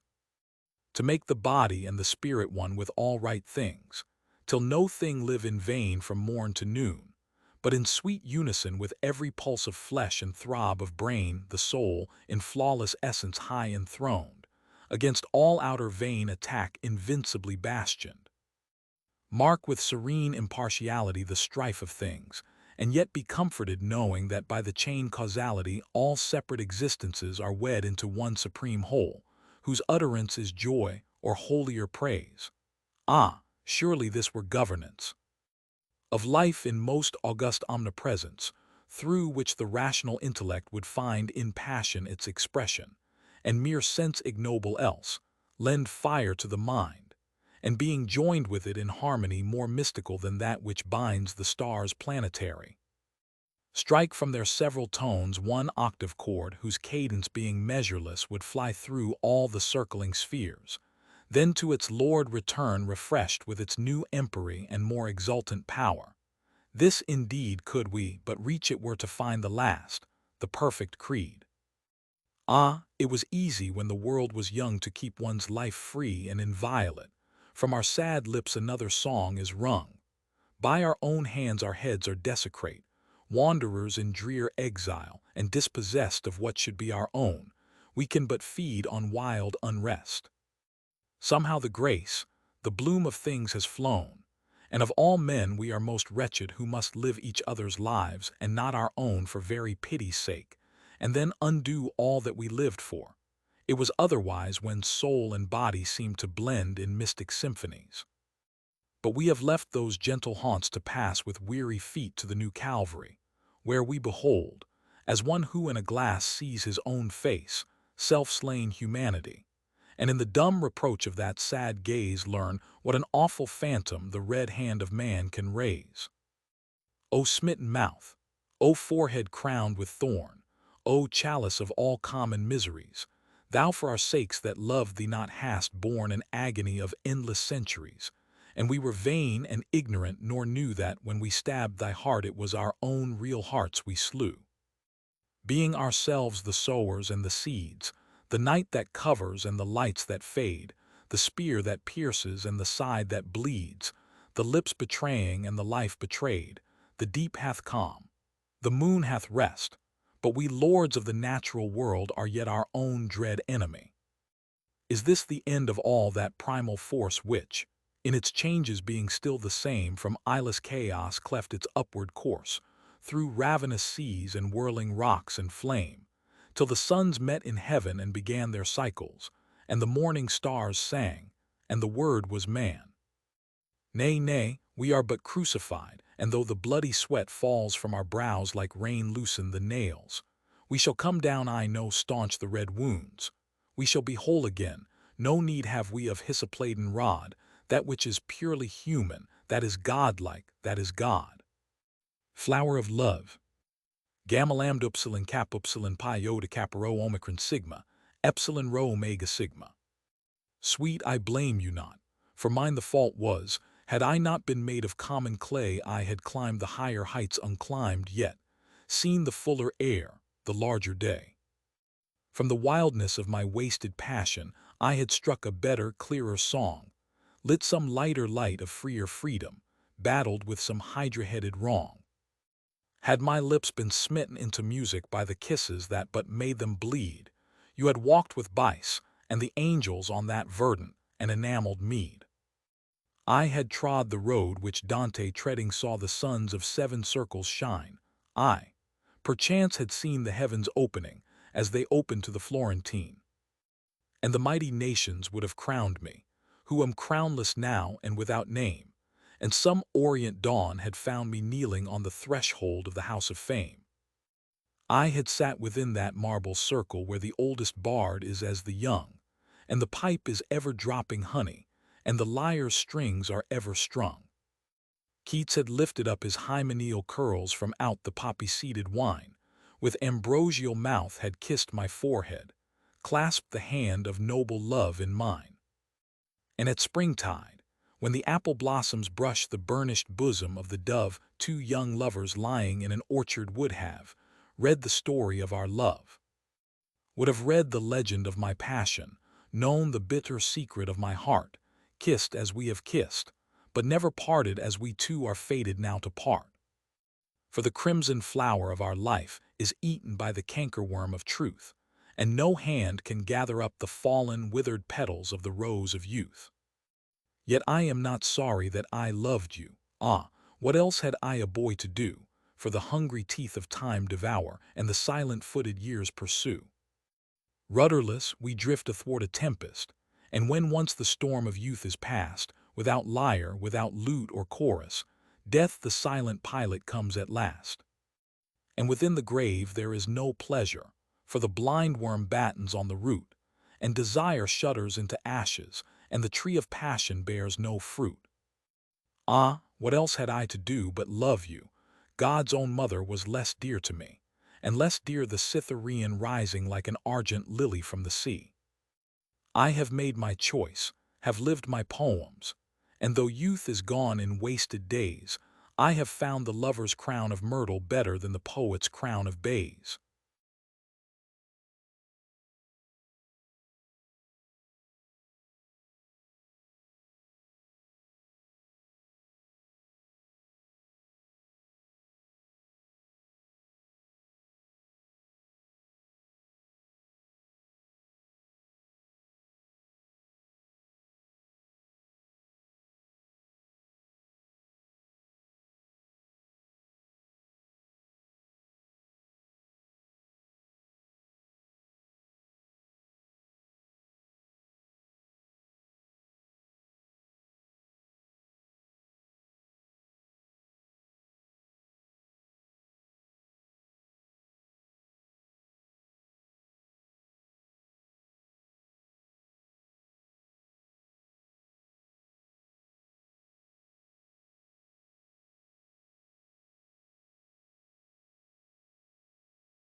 Uncollected Poems.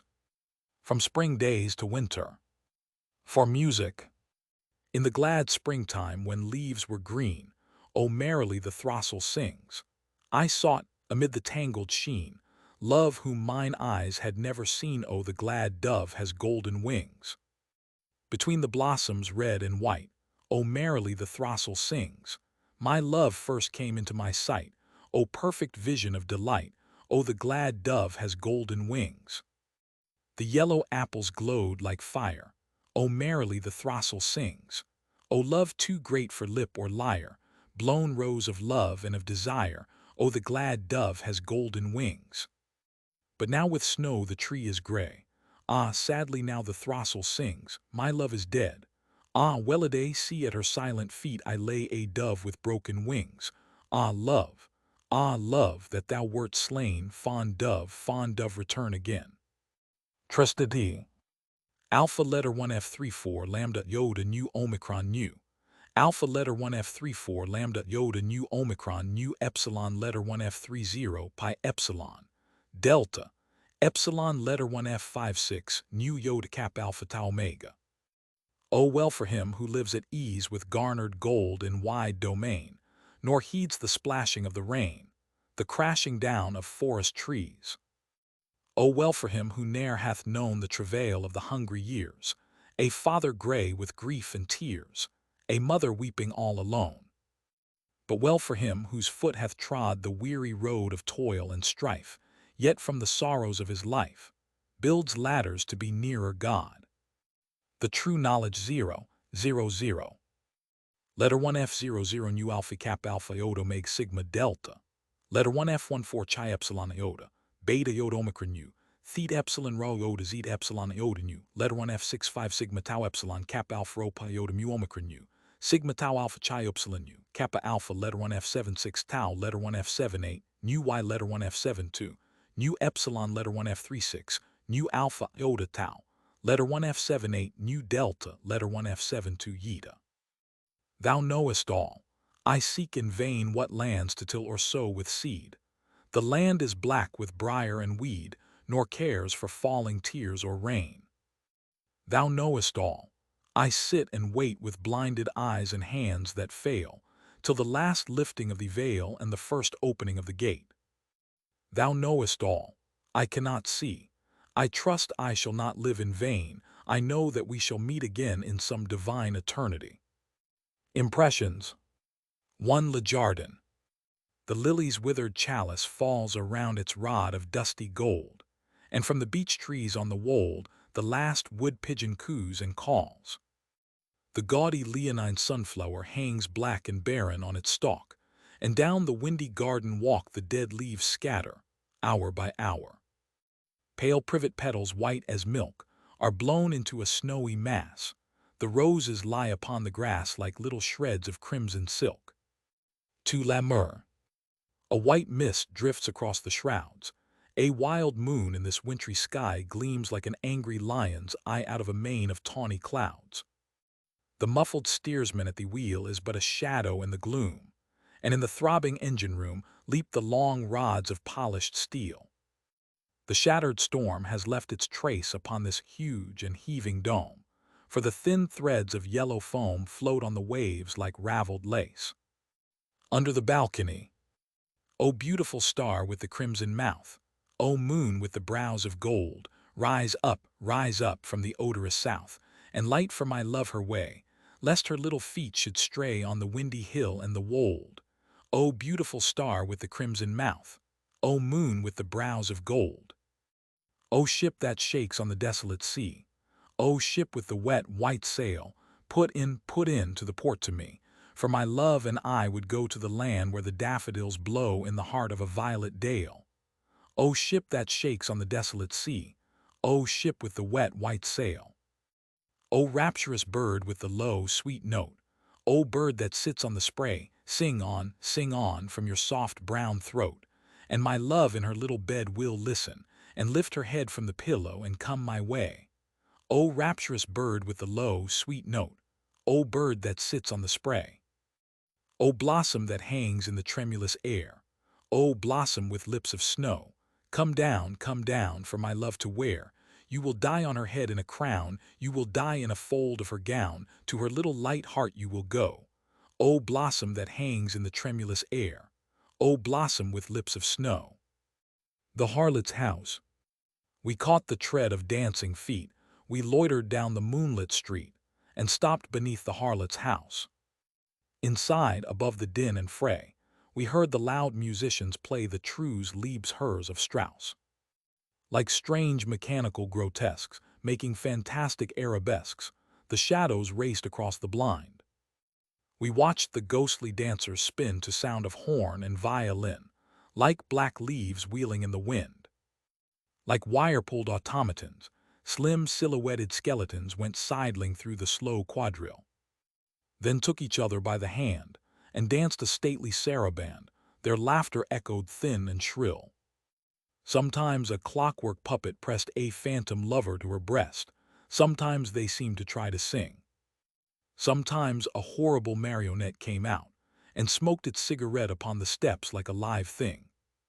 Then turning to my love, I said, "The dead are dancing with the dead, the dust is whirling with the dust." But she heard the violin, and left my side and entered in. Love passed into the house of lust. Then suddenly the tune went false. The dancers wearied of the waltz, the shadows ceased to wheel and whirl. And down the long and silent street, the dawn, with silver-sandaled feet, crept like a frightened girl. Le Jardin des Tuileries.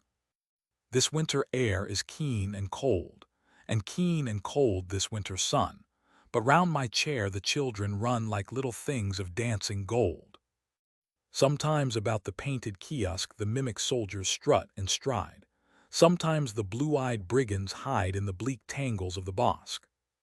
And sometimes, while the old nurse cons her book, they steal across the square and launch their paper navies where huge Triton writhes in greenish bronze. And now in mimic flight they flee, and now they rush, a boisterous band, and tiny hand on tiny hand climb up the black and leafless tree. Ah, cruel tree, if I were you and children climbed me, for their sake though it be winter I would break into spring blossoms white and blue. On the sale by auction of Keats, Love Letters. These are the letters which Endymion wrote to one he loved in secret and apart, and now the brawlers of the auction mart bargain and bid for each poor blotted note. Aye, for each separate pulse of passion quote the merchant's price. I think they love not art who break the crystal of a poet's heart that small and sickly eyes may glare and gloat. Is it not said that many years ago in a far eastern town, some soldiers ran with torches through the midnight and began to wrangle for mean raiment, and to throw dice for the garments of a wretched man, not knowing the god's wonder or his woe?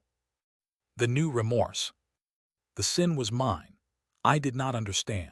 So now is music prisoned in her cave, save where some ebbing desultory wave frets with its restless whirls this meager strand. And in the withered hollow of this land hath summer dug herself so deep a grave, that hardly can the leaden willow crave one silver blossom from keen winter's hand. But who is this who cometh by the shore? Nay, love, look up and wonder. Who is this who cometh in dyed garments from the south? It is thy new-found Lord, and he shall kiss the yet unravished roses of thy mouth, and I shall weep and worship as before. Fantasies Decoratives. One Le Pan. Under the rose-tree's dancing shade there stands a little ivory girl, pulling the leaves of pink and pearl with pale green nails of polished jade. The red leaves fall upon the mold, the white leaves flutter, one by one, down to a blue bowl where the sun, like a great dragon, writhes in gold. The white leaves float upon the air, the red leaves flutter idly down, some fall upon her yellow gown, and some upon her raven hair. She takes an amber lute and sings, and as she sings a silver crane begins his scarlet neck to strain, and flap his burnished metal wings. She takes a lute of amber bright, and from the thicket where he lies her lover with his almond eyes watches her movements in delight. And now she gives a cry of fear, and tiny tears begin to start. A thorn has wounded with its dart the pink-veined seashell of her ear. And now she laughs a merry note. There has fallen a petal of the rose just where the yellow satin shows the blue-veined flower of her throat. With pale green nails of polished jade, pulling the leaves of pink and pearl, there stands a little ivory girl under the rose tree's dancing shade. Two Les Ballons. Against these turbid turquoise skies the light and luminous balloons dip and drift like satin moons, drift like silken butterflies. Reel with every windy gust, rise and reel like dancing girls, float like strange transparent pearls, fall and float like silver dust. Now to the low leaves they cling, each with coy fantastic pose, each a petal of a rose straining at a gossamer string. Then to the tall trees they climb, like thin globes of amethyst, wandering opals keeping tryst with the rubies of the lime. Canzonet. I have no store of griffin-guarded gold, now, as before, bare is the shepherd's fold. Rubies nor pearls have I to gem thy throat, yet woodland girls have loved the shepherd's note. Then pluck a reed and bid me sing to thee, for I would feed thine ears with melody, who art more fair than fairest fleur-de-lis, more sweet and rare than sweetest ambergris. What dost thou fear? Young Hyacinth is slain, Pan is not here, and will not come again. No horned fawn treads down the yellow leas, no god at dawn steals through the olive trees. Hylas is dead, nor will he e'er divine those little red rose-petalled lips of thine. On the high hill no ivory dryads play, silver and still sinks the sad autumn day. Symphony in yellow. An omnibus across the bridge crawls like a yellow butterfly, and here and there a passerby shows like a little restless midge. Big barges full of yellow hay are moored against the shadowy wharf, and like a yellow silken scarf, the thick fog hangs along the quay. The yellow leaves begin to fade and flutter from the temple elms, and at my feet the pale green Thames lies like a rod of rippled jade. In the forest, out of the midwoods twilight into the meadow's dawn, ivory-limbed and brown-eyed, flashes my fawn. He skips through the copses singing, and his shadow dances along, and I know not which I should follow, shadow or song. O hunter, snare me his shadow, O nightingale, catch me his strain, else moonstruck with music and madness I track him in vain. To my wife, with a copy of my poems. I can write no stately proem as a prelude to my lay. From a poet to a poem I would dare to say. For if of these fallen petals one to you seem fair, love will waft it till it settles on your hair. And when wind and winter harden all the loveless land, it will whisper of the garden, you will understand. With a copy of A House of Pomegranates. Go, little book, to him who, on a lute with horns of pearl, sang of the white feet of the golden girl, and bid him look into thy pages. It may hap that he may find that golden maidens dance through thee. Roses and rue. To 50 L. Could we dig up this long-buried treasure, were it worth the pleasure, we never could learn love's song, we are parted too long. Could the passionate past that is fled call back its dead, could we live it all over again, were it worth the pain? I remember we used to meet by an ivied seat, and you warbled each pretty word with the air of a bird. And your voice had a quaver in it just like a linnet, and shook as the blackbird's throat with its last big note. And your eyes, they were green and gray like an April day, but lit into amethyst when I stooped and kissed. And your mouth, it would never smile for a long, long while. Then it rippled all over with laughter 5 minutes after. You were always afraid of a shower, just like a flower. I remember you started and ran when the rain began. I remember I never could catch you, for no one could match you. You had wonderful, luminous, fleet little wings to your feet. I remember your hair. Did I tie it, for it always ran riot, like a tangled sunbeam of gold. These things are old. I remember so well the room, and the lilac bloom that beat at the dripping pane in the warm June rain. And the color of your gown, it was amber brown, and 2 yellow satin bows from your shoulders rose. And the handkerchief of French lace which you held to your face, had a small tear left a stain, or was it the rain? On your hand as it waved adieu, there were veins of blue. In your voice, as it said goodbye, was a petulant cry. You have only wasted your life. Ah, that was the knife. When I rushed through the garden gate, it was all too late. Could we live it over again? Were it worth the pain? Could the passionate past that is fled call back its dead? Well, if my heart must break, dear love, for your sake, it will break in music. I know poets' hearts break so. But strange that I was not told that the brain can hold in a tiny ivory cell God's heaven and hell. Desespoir. The seasons send their ruin as they go, for in the spring the narcissus shows its head nor withers till the rose has flamed to red, and in the autumn purple violets blow, and the slim crocus stirs the winter snow. Wherefore yon leafless trees will bloom again, and this gray land grow green with summer rain, and send up cowslips for some boy to mow. But what of life whose bitter hungry sea flows at our heels, and gloom of sunless night covers the days which never more return? Ambition, love, and all the thoughts that burn we lose too soon, and only find delight in withered husks of some dead memory. Pan, double villanelle. 1. O goat-foot god of Arcady, this modern world is gray and old, and what remains to us of thee? No more the shepherd lads in glee throw apples at thy wattled fold, O goat-foot god of Arcady. Nor through the laurels can one see thy soft brown limbs, thy beard of gold, and what remains to us of thee? And dull and dead our Thames would be, for here the winds are chill and cold, O goat-foot god of Arcady. Then keep the tomb of Hélas, thine olive woods, thy vine-clad wold, and what remains to us of thee? Though many an unsung elegy sleeps in the reeds our rivers hold, O goat-foot god of Arcady, ah, what remains to us of thee? 2. Ah, leave the hills of Arcady, thy satyrs and their wanton play, this modern world hath need of thee. No nymph or faun indeed have we, for faun and nymph are old and gray. Ah, leave the hills of Arcady. This is the land where liberty lit grave-browed Milton on his way. This modern world hath need of thee. A land of ancient chivalry where gentle Sidney saw the day. Ah, leave the hills of Arcady. This fierce sea lion of the sea, this England lacks some stronger lay. This modern world hath need of thee. Then blow some trumpet loud and free, and give thine oaten pipe away. Ah, leave the hills of Arcady. This modern world hath need of thee.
The Sphinx, to Marcel Schwab in friendship and in admiration. The Sphinx, in a dim corner of my room for longer than my fancy, thinks a beautiful and silent Sphinx has watched me through the shifting gloom. Inviolate and immobile she does not rise, she does not stir, for silver moons are naught to her, and naught to her the suns that reel. Red follows gray across the air, the waves of moonlight ebb and flow, but with the dawn she does not go, and in the night time she is there. Dawn follows dawn and nights grow old, and all the while this curious cat lies couching on the Chinese mat, with eyes of satin rimmed with gold. Upon the mat she lies and leers, and on the tawny throat of her flutters the soft and silky fur, or ripples to her pointed ears. Come forth, my lovely seneschal, so somnolent, so statuesque, come forth, you exquisite grotesque, half woman and half animal. Come forth, my lovely languorous Sphinx, and put your head upon my knee, and let me stroke your throat and see your body spotted like the lynx. And let me touch those curving claws of yellow ivory, and grasp the tail that like a monstrous asp coils round your heavy velvet paws.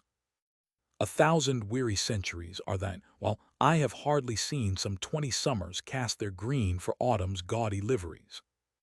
But you can read the hieroglyphs on the great sandstone obelisks, and you have talked with basilisks, and you have looked on hippogriffs. Oh, tell me, were you standing by when Isis to Osiris knelt, and did you watch the Egyptian melt her union for Antony, and drink the jewel-drunken wine, and bend her head in mimic awe to see the huge proconsul draw the salted tunny from the brine? And did you mark the Cyprian kiss white Adon on his catafalque? And did you follow Amenalc, the god of Heliopolis?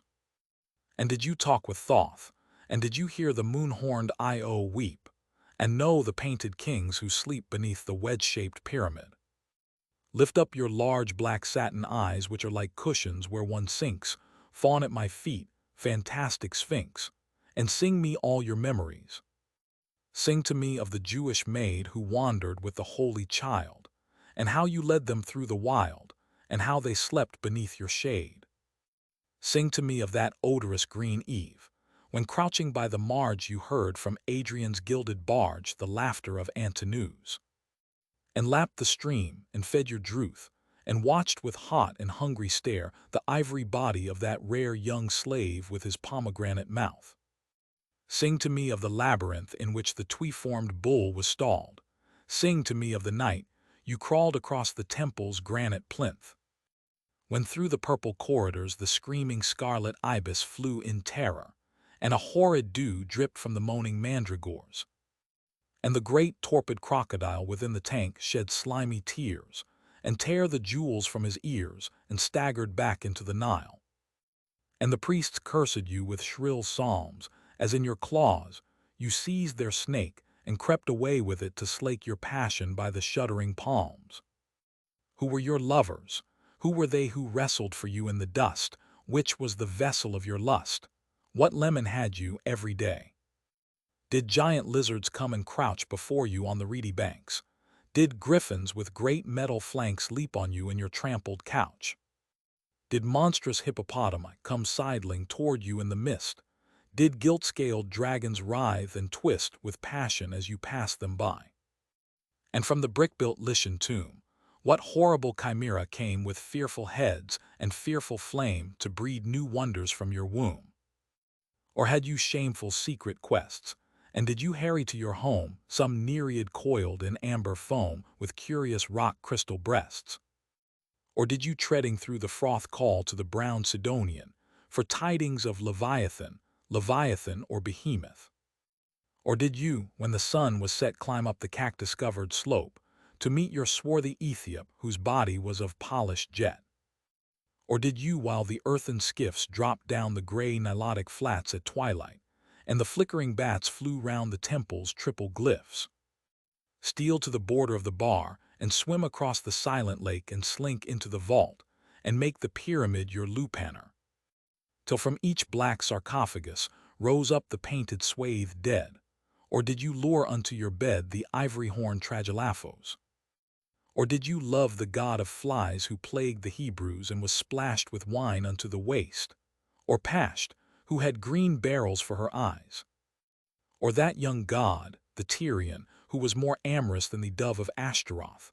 Or did you love the god of the Assyrian, whose wings, like strange transparent talc, rose high above his hawk-faced head, painted with silver and with red and ribbed with rods of orichalch? Or did huge Apis from his car leap down and lay before your feet big blossoms of the honey-sweet and honey-colored nenuphar? How subtle secret is your smile! Did you love none then? Nay, I know great Ammon was your bedfellow. He lay with you beside the Nile. The river horses in the slime trumpeted when they saw him come odorous with Syrian galbanum, and smeared with spikenard and with thyme. He came along the river bank like some tall galley argent-sailed. He strode across the waters, mailed in beauty, and the waters sank. He strode across the desert sand. He reached the valley where you lay. He waited till the dawn of day, then touched your black breasts with his hand.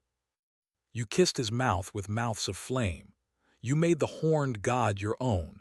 You stood behind him on his throne. You called him by his secret name. You whispered monstrous oracles into the caverns of his ears. With blood of goats and blood of steers you taught him monstrous miracles. White Ammon was your bedfellow. Your chamber was the steaming Nile, and with your curved archaic smile you watched his passion come and go. With Syrian oils his brows were bright, and widespread as a tent at noon, his marble limbs made pale the moon and lent the day a larger light. His long hair was 9 cubits, span, and colored like that yellow gem which, hidden in their garments hem, the merchants bring from Kurdistan. His face was as the musk that lies upon a vat of new-made wine. The seas could not ensaffirine the perfect azure of his eyes. His thick soft throat was white as milk, and threaded with thin veins of blue, and curious pearls like frozen dew were broidered on his flowing silk. On pearl and porphyry pedestaled he was too bright to look upon, for on his ivory breast there shone the wondrous ocean emerald, that mystic moonlit jewel which some diver of the Colchian caves had found beneath the blackening waves, and carried to the Colchian witch. Before his gilded galliot ran naked, vine-wreathed corybants, and lines of swaying elephants knelt down to draw his chariot, and lines of swarthy Nubians bear up his litter, as he rode down the great granite paven road between the nodding peacock fans.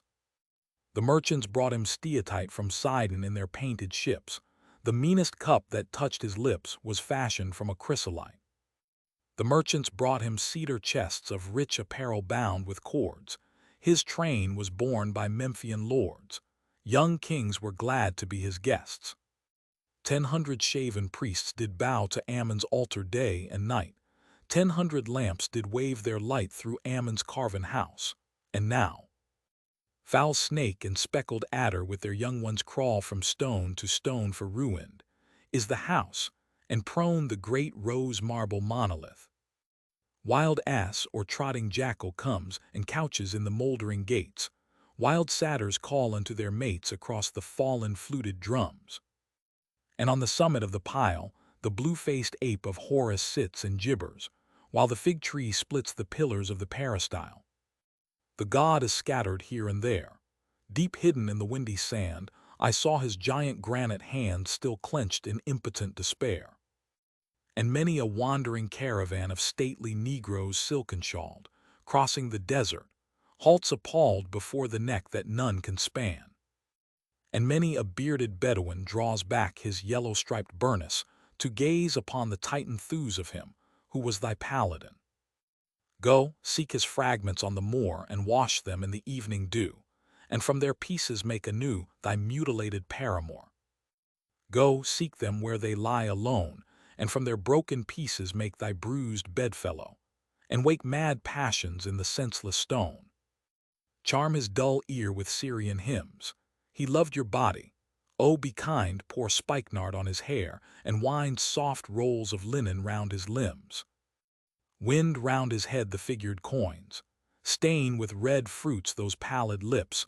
Weave purple for his shrunken hips, and purple for his barren loins. Away to Egypt. Have no fear. Only one god has ever died. Only one god has let his side be wounded by a soldier's spear. But these, thy lovers, are not dead. Still by the 100-cubit gate dog-faced Anubis sits in state with lotus lilies for thy head. Still from his chair of porphyry, gaunt Memnon strains his lidless eyes across the empty land, and cries each yellow morning unto thee. And Nilus with his broken horn lies in his black and oozy bed, until thy coming will not spread his waters on the withering corn. Your lovers are not dead, I know. They will rise up and hear your voice and clash their cymbals and rejoice and run to kiss your mouth. And so, set wings upon your argosies, set horses to your ebon car, back to your Nile, or if you are grown sick of dead divinities, follow some roving lion's spoor across the copper-colored plain, reach out and hail him by the mane and bid him be your paramour. Couch by his side upon the grass and set your white teeth in his throat, and when you hear his dying note lash your long flanks of polished brass. And take a tiger for your mate, whose amber sides are flecked with black, and ride upon his gilded back in triumph through the Theban gate. And toy with him in amorous jests, and when he turns and snarls and gnaws, oh, smite him with your jasper claws, and bruise him with your agate breasts. Why are you tarrying? Get hence. I weary of your sullen ways, I weary of your steadfast gaze, your somnolent magnificence. Your horrible and heavy breath makes the light flicker in the lamp, and on my brow I feel the damp and dreadful dews of night and death. Your eyes are like fantastic moons that shiver in some stagnant lake. Your tongue is like a scarlet snake that dances to fantastic tunes. Your pulse makes poisonous melodies, and your black throat is like the hole left by some torch or burning coal on Saracenic tapestries. Away, the sulphur-colored stars are hurrying through the western gate, away, or it may be too late to climb their silent silver cars. See, the dawn shivers round the gray gilt-dialed towers, and the rain streams down each diamonded pane and blurs with tears the wannish day. What snake-tressed fury fresh from hell, with uncouth gestures and unclean stole from the poppy-drowsy queen, and led you to a student's cell?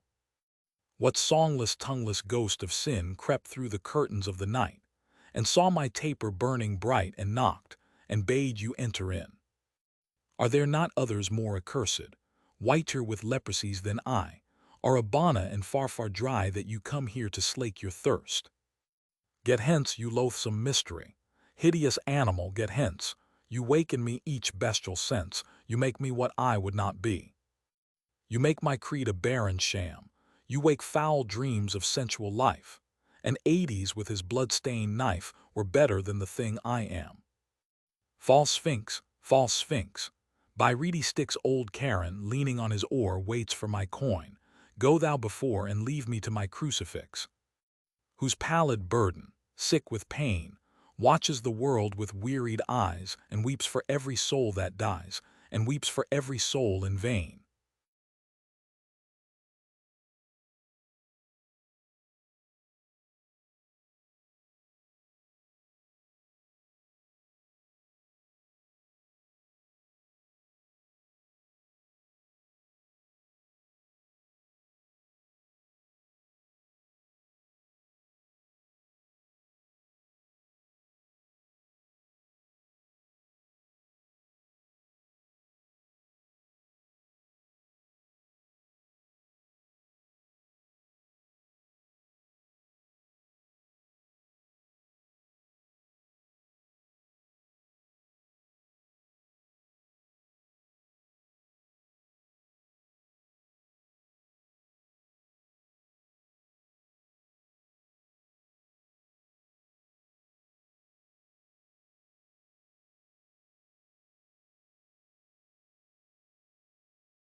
The Ballad of Reading Gaol. In Memoriam 100, T.W., a sometime trooper of the Royal Horse Guards, Obiat H.M. Prison, Reading, Berkshire, July 7, 1896. The Ballad of Reading Gaol. 1. He did not wear his scarlet coat, for blood and wine are red, and blood and wine were on his hands when they found him with the dead, the poor dead woman whom he loved, and murdered in her bed. He walked amongst the trial men in a suit of shabby gray. A cricket cap was on his head, and his step seemed light and gay. But I never saw a man who looked so wistfully at the day. I never saw a man who looked with such a wistful eye upon that little tent of blue which prisoners call the sky, and at every drifting cloud that went with sails of silver by. I walked with other souls in pain within another ring, and was wondering if the man had done a great or little thing, when a voice behind me whispered low, "That fellow's got to swing." Dear Christ, the very prison walls suddenly seemed to reel, and the sky above my head became like a cask of scorching steel, and though I was a soul in pain, my pain I could not feel. I only knew what hunted thought quickened his step, and why he looked upon the garish day with such a wistful eye. The man had killed the thing he loved, and so he had to die. Yet each man kills the thing he loves, by each let this be heard. Some do it with a bitter look, some with a flattering word. The coward does it with a kiss, the brave man with a sword. Some kill their love when they are young, and some when they are old. Some strangle with the hands of lust, some with the hands of gold. The kindest use a knife, because the dead so soon grow cold. Some love too little, some too long, some sell, and others buy. Some do the deed with many tears, and some without a sigh.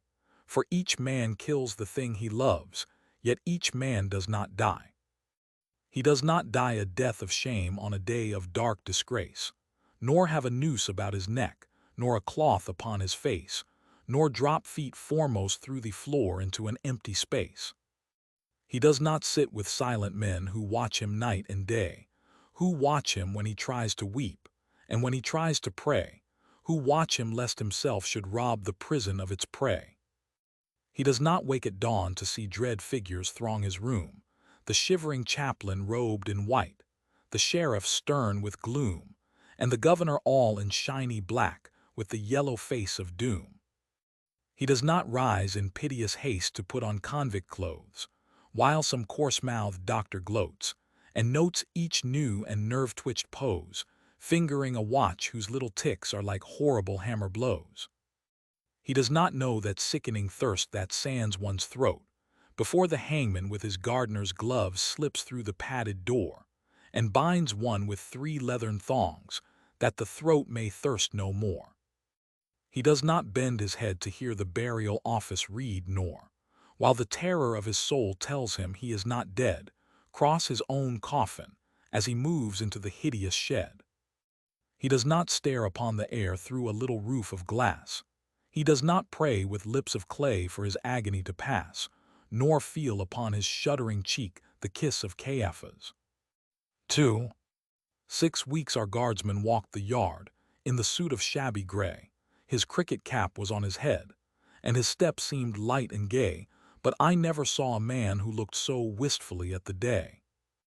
I never saw a man who looked with such a wistful eye upon that little tent of blue which prisoners call the sky, and at every wandering cloud that trailed its raveled fleeces by.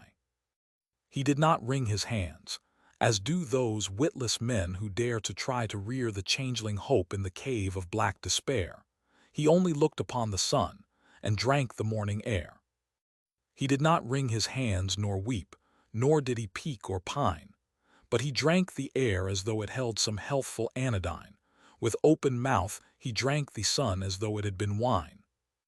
And I and all the souls in pain, who tramped the other ring, forgot if we ourselves had done a great or little thing, and watched with gaze of dull amaze the man who had to swing. And strange it was to see him pass with a step so light and gay, and strange it was to see him look so wistfully at the day, and strange it was to think that he had such a debt to pay. For oak and elm have pleasant leaves that in the springtime shoot, but grim to see is the gallows tree, with its adder-bitten root, and green or dry, a man must die before it bears its fruit. The loftiest place is that seat of grace for which all worldlings try, but who would stand in hempen band upon a scaffold high, and through a murderer's collar take his last look at the sky? It is sweet to dance to violins when love and life are fair, to dance to flutes, to dance to lutes is delicate and rare, but it is not sweet with nimble feet to dance upon the air. So with curious eyes and sick surmise we watched him day by day, and wondered if each one of us would end the self-same way, for none can tell to what red hell his sightless soul may stray. At last the dead man walked no more amongst the trial men, and I knew that he was standing up in the black dock's dreadful pen, and that never would I see his face in God's sweet world again.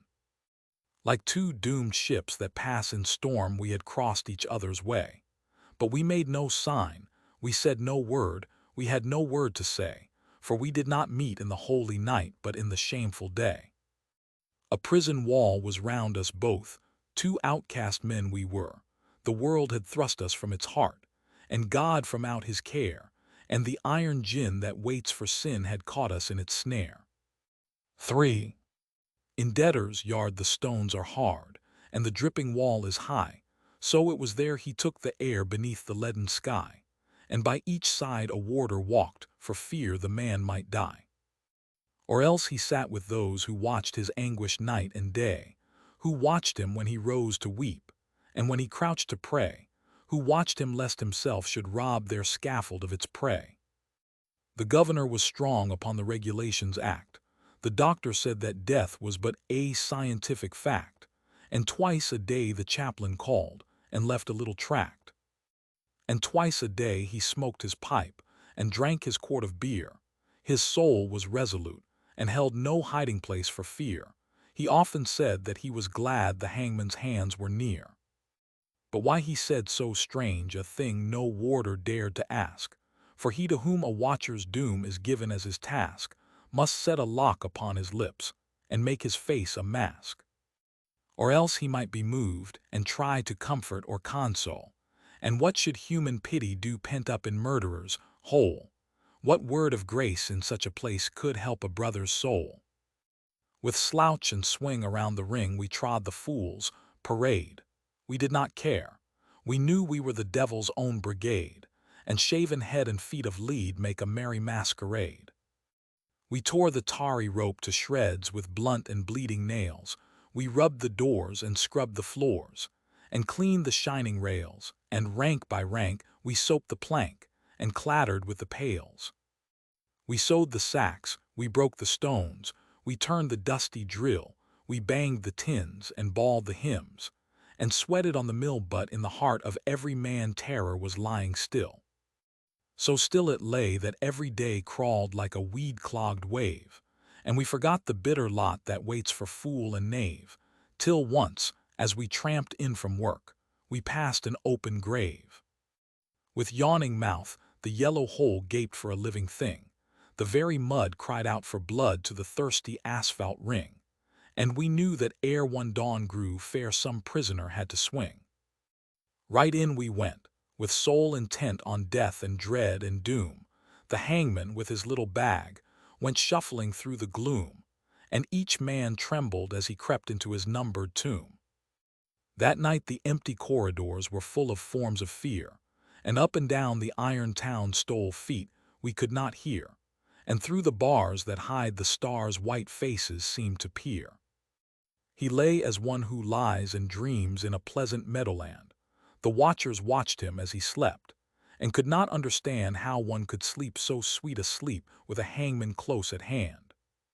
But there is no sleep when men must weep who never yet have wept, so we, the fool, the fraud, the knave, that endless vigil kept, and through each brain on hands of pain another's terror crept. Alas, it is a fearful thing to feel another's guilt, for right within, the sword of sin pierced to its poisoned hilt, and as molten lead were the tears we shed for the blood we had not spilt. The warders with their shoes of felt crept by each padlocked door, and peeped and saw, with eyes of awe, gray figures on the floor, and wondered why men knelt to pray who never prayed before. All through the night we knelt and prayed, mad mourners of a course. The troubled plumes of midnight were the plumes upon a hearse, and bitter wine upon a sponge was the savor of remorse. The gray cock crew, the red cock crew, but never came the day, and crooked shapes of terror crouched in the corners where we lay, and each evil sprite that walks by night before us seemed to play. They glided past, they glided fast, like travelers through a mist. They mocked the moon in a rigadoon of delicate turn and twist, and with formal pace and loathsome grace the phantoms kept their tryst. With mop and mow we saw them go, slim shadows hand in hand, about, in ghostly rout they trod a saraband, and the damned grotesques made arabesques, like the wind upon the sand. With the pirouettes of marionettes they tripped on pointed tread, but with flutes of fear they filled the ear, as their grisly mask they led, and loud they sang, and long they sang, for they sang to wake the dead. "Oh ho," they cried, "the world is wide, but fettered limbs go lame, and once or twice to throw the dice is a gentlemanly game, but he does not win who plays with sin in the secret house of shame." No things of air these antics were that frolicked with such glee to men whose lives were held in gyves, and whose feet might not go free. Ah, wounds of Christ! They were living things most terrible to see. Around they waltzed and wound, Some wheeled in smirking pairs, with the mincing step of a demiurge some sidled up the stairs, and with subtle sneer and fawning leer, each helped us at our prayers. The morning wind began to moan, but still the night went on. Through its giant loom the web of gloom crept till each thread was spun, and, as we prayed, we grew afraid of the justice of the sun. The moaning wind went wandering round the weeping prison wall till, like a wheel of turning steel, we felt the minutes crawl. O moaning wind, what had we done to have such a seneschal? At last I saw the shadowed bars, like a lattice wrought in lead, move right across the whitewashed wall that faced my three-plank bed, and I knew that somewhere in the world God's dreadful dawn was red. At 6 o'clock we cleaned our cells. At 7 all was still, but the sough and swing of a mighty wing the prison seemed to fill, for the Lord of Death with icy breath had entered in to kill. He did not pass in purple pomp, nor ride a moon-white steed. 3 yards of cord and a sliding board are all the gallows need. So with rope of shame the herald came to do the secret deed. We were as men who through a fen of filthy darkness grope. We did not dare to breathe a prayer, or to give our anguish scope. Something was dead in each of us, and what was dead was hope. For man's grim justice goes its way and will not swerve aside. It slays the weak, it slays the strong. It has a deadly stride. With iron heel it slays the strong, the monstrous parricide. We waited for the stroke of 8. Each tongue was thick with thirst. For the stroke of 8 is the stroke of fate that makes a man accursed, and fate will use a running noose for the best man and the worst. We had no other thing to do, save to wait for the sign to come. So, like things of stone in a valley lone, quiet we sat and dumb. But each man's heart beat thick and quick, like a madman on a drum. With sudden shock the prison clock smote on the shivering air, and from all the jail rose up a wail of impotent despair, like the sound that frightened marshes hear from some leper in his lair. And as one sees most fearful things in the crystal of a dream, we saw the greasy hempen rope hooked to the blackened beam, and heard the prayer the hangman's snare strangled into a scream. And all the woe that moved him so that he gave that bitter cry, and the wild regrets, and the bloody sweats, none knew so well as I, for he who lives more lives than one more deaths than one must die. 4. There is no chapel on the day on which they hang a man. The chaplain's heart is far too sick, or his face is far too wan, or there is that written in his eyes which none should look upon. So they kept us close till nigh on noon, and then they rang the bell, and the warders with their jingling keys opened each listening cell, and down the iron stair we tramped, each from his separate hell. Out into God's sweet air we went, but not in wonted way, for this man's face was white with fear, and that man's face was gray, and I never saw sad men who looked so wistfully at the day. I never saw sad men who looked with such a wistful eye upon that little tent of blue we prisoners called the sky, and at every careless cloud that passed in happy freedom by. But there were those amongst us all who walked with downcast head, and knew that, had each got his due, they should have died instead. He had but killed a thing that lived, whilst they had killed the dead. For he who sins a second time wakes a dead soul to pain, and draws it from its spotted shroud, and makes it bleed again, and makes it bleed great gouts of blood, and makes it bleed in vain. Like ape or clown, in monstrous garb with crooked arrows starred, silently we went round and round the slippery asphalt yard. Silently we went round, and no man spoke a word.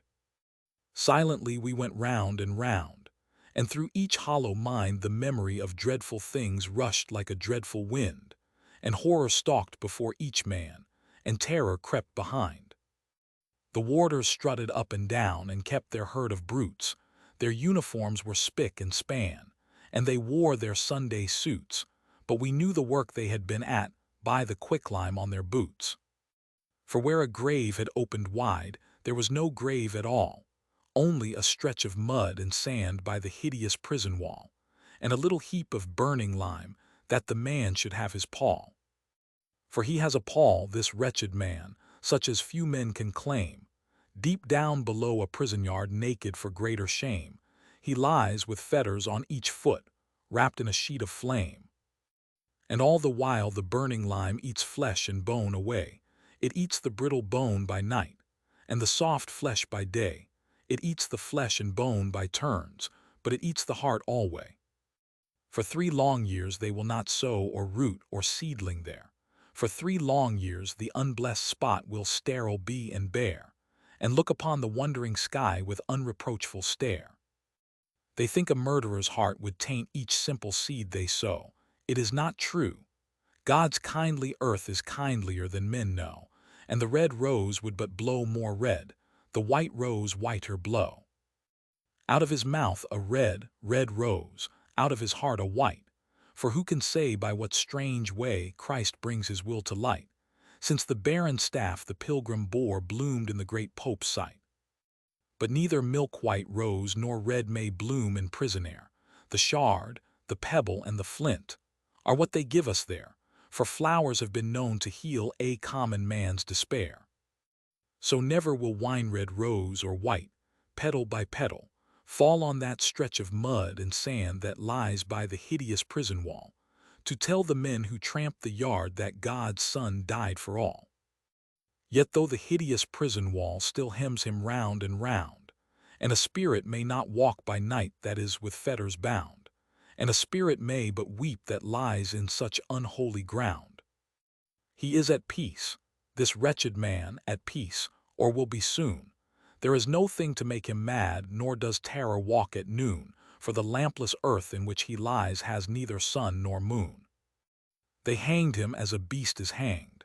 They did not even toll a requiem that might have brought rest to his startled soul, but hurriedly they took him out and hid him in a hole. They stripped him of his canvas clothes and gave him to the flies.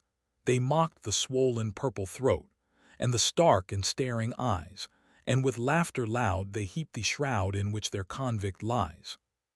The chaplain would not kneel to pray by his dishonored grave, nor mark it with that blessed cross that Christ for sinners gave, because the man was one of those whom Christ came down to save. Yet all is well. He has but passed to life's appointed bourne, and alien tears will fill for him pity's long-broken urn, for his mourners will be outcast men, and outcasts always mourn. 5. I know not whether laws be right, or whether laws be wrong. All that we know who lie in jail is that the wall is strong, and that each day is like a year whose days are long. But this I know, that every law that men have made for man, since first man took his brother's life, and the sad world began, but straws the wheat and saves the chaff with a most evil fan. This too I know, and wise it were if each could know the same, that every prison that men build is built with bricks of shame, and bound with bars lest Christ should see how men their brothers maim. With bars they blur the gracious moon, and blind the goodly sun, and they do well to hide their hell, for in it things are done that Son of God nor Son of Man ever should look upon. The vilest deeds, like poison weeds, bloom well in prison air. It is only what is good in man that wastes and withers there. Pale anguish keeps the heavy gate, and the warder is despair. For they starve the little frightened child till it weeps both night and day, and they scourge the weak and flog the fool, and jibe the old and gray, and some grow mad and all grow bad, and none a word may say. Each narrow cell in which we dwell is a foul and dark latrine, and the fetid breath of living death chokes up each grated screen, and all but lust is turned to dust in humanity's machine. The brackish water that we drink creeps with a loathsome slime, and the bitter bread they weigh in scales is full of chalk and lime, and sleep will not lie down, but walks wild-eyed and cries to time. But though lean hunger and green thirst like asp with adder fight, we have little care of prison fare, for what chills and kills outright is that every stone one lifts by day becomes one's heart by night. With midnight always in one's heart, and twilight in one's cell, we turn the crank or tear the rope each in his separate hell, and the silence is more awful far than the sound of a brazen bell. And never a human voice comes near to speak a gentle word, and the eye that watches through the door is pitiless and hard, and by all forgot we rot and rot, with soul and body marred. And thus we rust life's iron chain degraded and alone, and some men curse, and some men weep, and some men make no moan, but God's eternal laws are kind and break the heart of stone.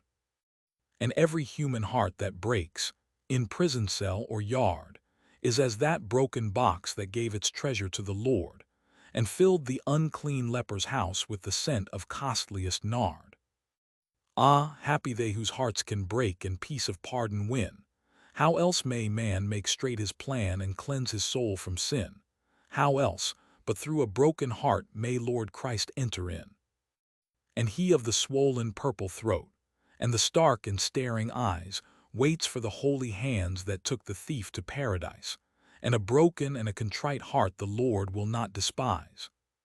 The man in red who reads the law gave him 3 weeks of life, 3 little weeks in which to heal his soul of his soul's strife, and cleanse from every blot of blood the hand that held the knife. And with tears of blood he cleansed the hand that held the steel, for only blood can wipe out blood, and only tears can heal, and the crimson stain that was of Cain became Christ's snow-white seal. 6. In Reading Gaol by Reading Town there is a pit of shame, and in it lies a wretched man eaten by teeth of flame. In a burning winding sheet he lies, and his grave has got no name. And there, till Christ call forth the dead, in silence let him lie. No need to waste the foolish tear, or heave the windy sigh. The man had killed the thing he loved, and so he had to die. And all men kill the thing they love. By all let this be heard. Some do it with a bitter look, some with a flattering word. The coward does it with a kiss, the brave man with a sword.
Ravenna.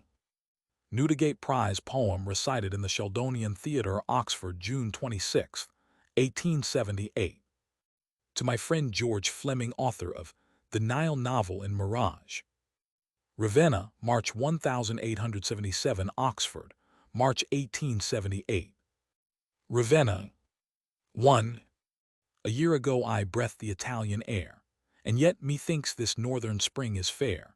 These fields made golden with the flower of March, the throstle singing on the feathered larch, the cawing rooks, the wood doves fluttering by, the little clouds that race across the sky, and fair the violet's gentle drooping head, the primrose, pale for love uncomforted, the rose that burgeons on the climbing briar, the crocus bed, that seems a moon of fire round girdled with a purple marriage ring.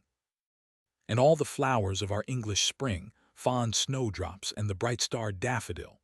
Up starts the lark beside the murmuring mill, and breaks the gossamer threads of early dew, and down the river, like a flame of blue, keen as an arrow flies the water-king, while the brown linnets in the greenwood sing. A year ago.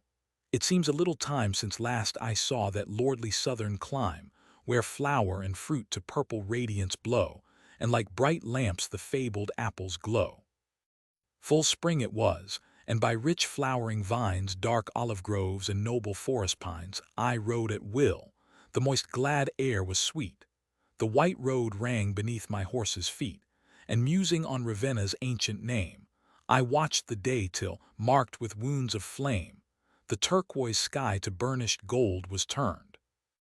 Oh, how my heart with boyish passion burned, when far away across the sedge and mere I saw that holy city rising clear, crowned with her crown of towers. On and on I galloped, racing with the setting sun, and ere the crimson afterglow was past, I stood within Ravenna's walls at last. 2. How strangely still! No sound of life or joy startles the air, no laughing shepherd boy pipes on his reed, nor ever through the day comes the glad sound of children at their play. Oh, sad and sweet and silent! Surely here a man might dwell apart from troublous fear, watching the tide of seasons as they flow from amorous spring to winter's rain and snow, and have no thought of sorrow. Here, indeed, are Lethe's waters, and that fatal weed which makes a man forget his fatherland. Aye, amid lotus meadows dost thou stand, like Proserpine with poppy-laden head guarding the holy ashes of the dead, for though thy brood of warrior sons hath ceased, thy noble dead are with thee. They at least are faithful to thine honor. Guard them well, O childless city.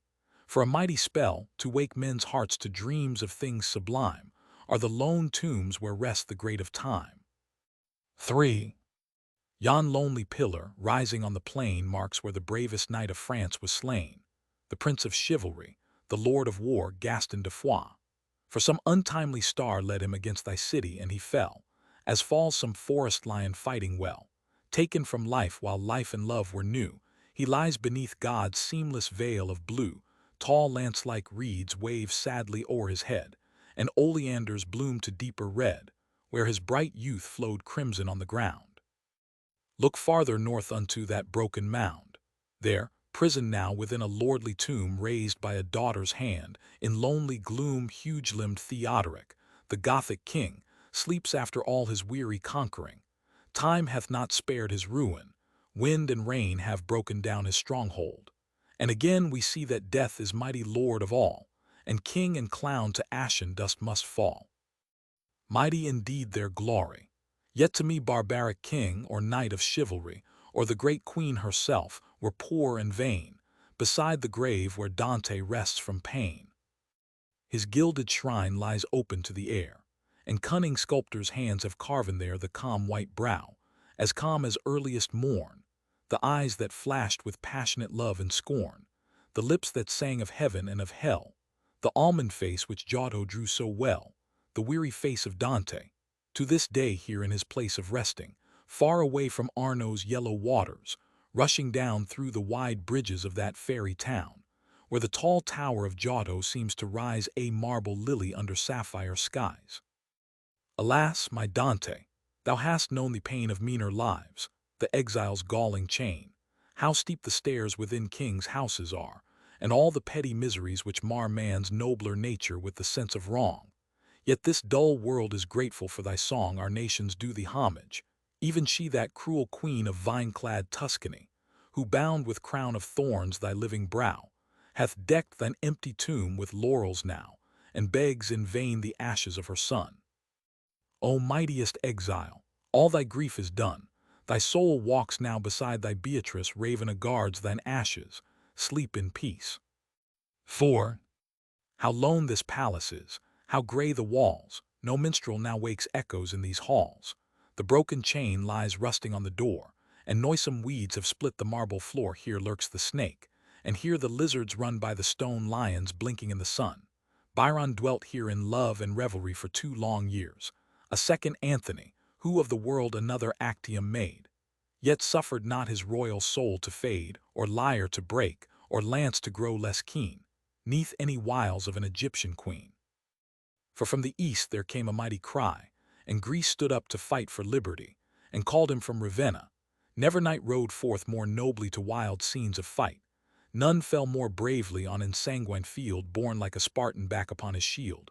O Hellas, Hellas, In thine hour of pride, thy day of might, remember him who died to wrest from off thy limbs the trammeling chain, O Salamis!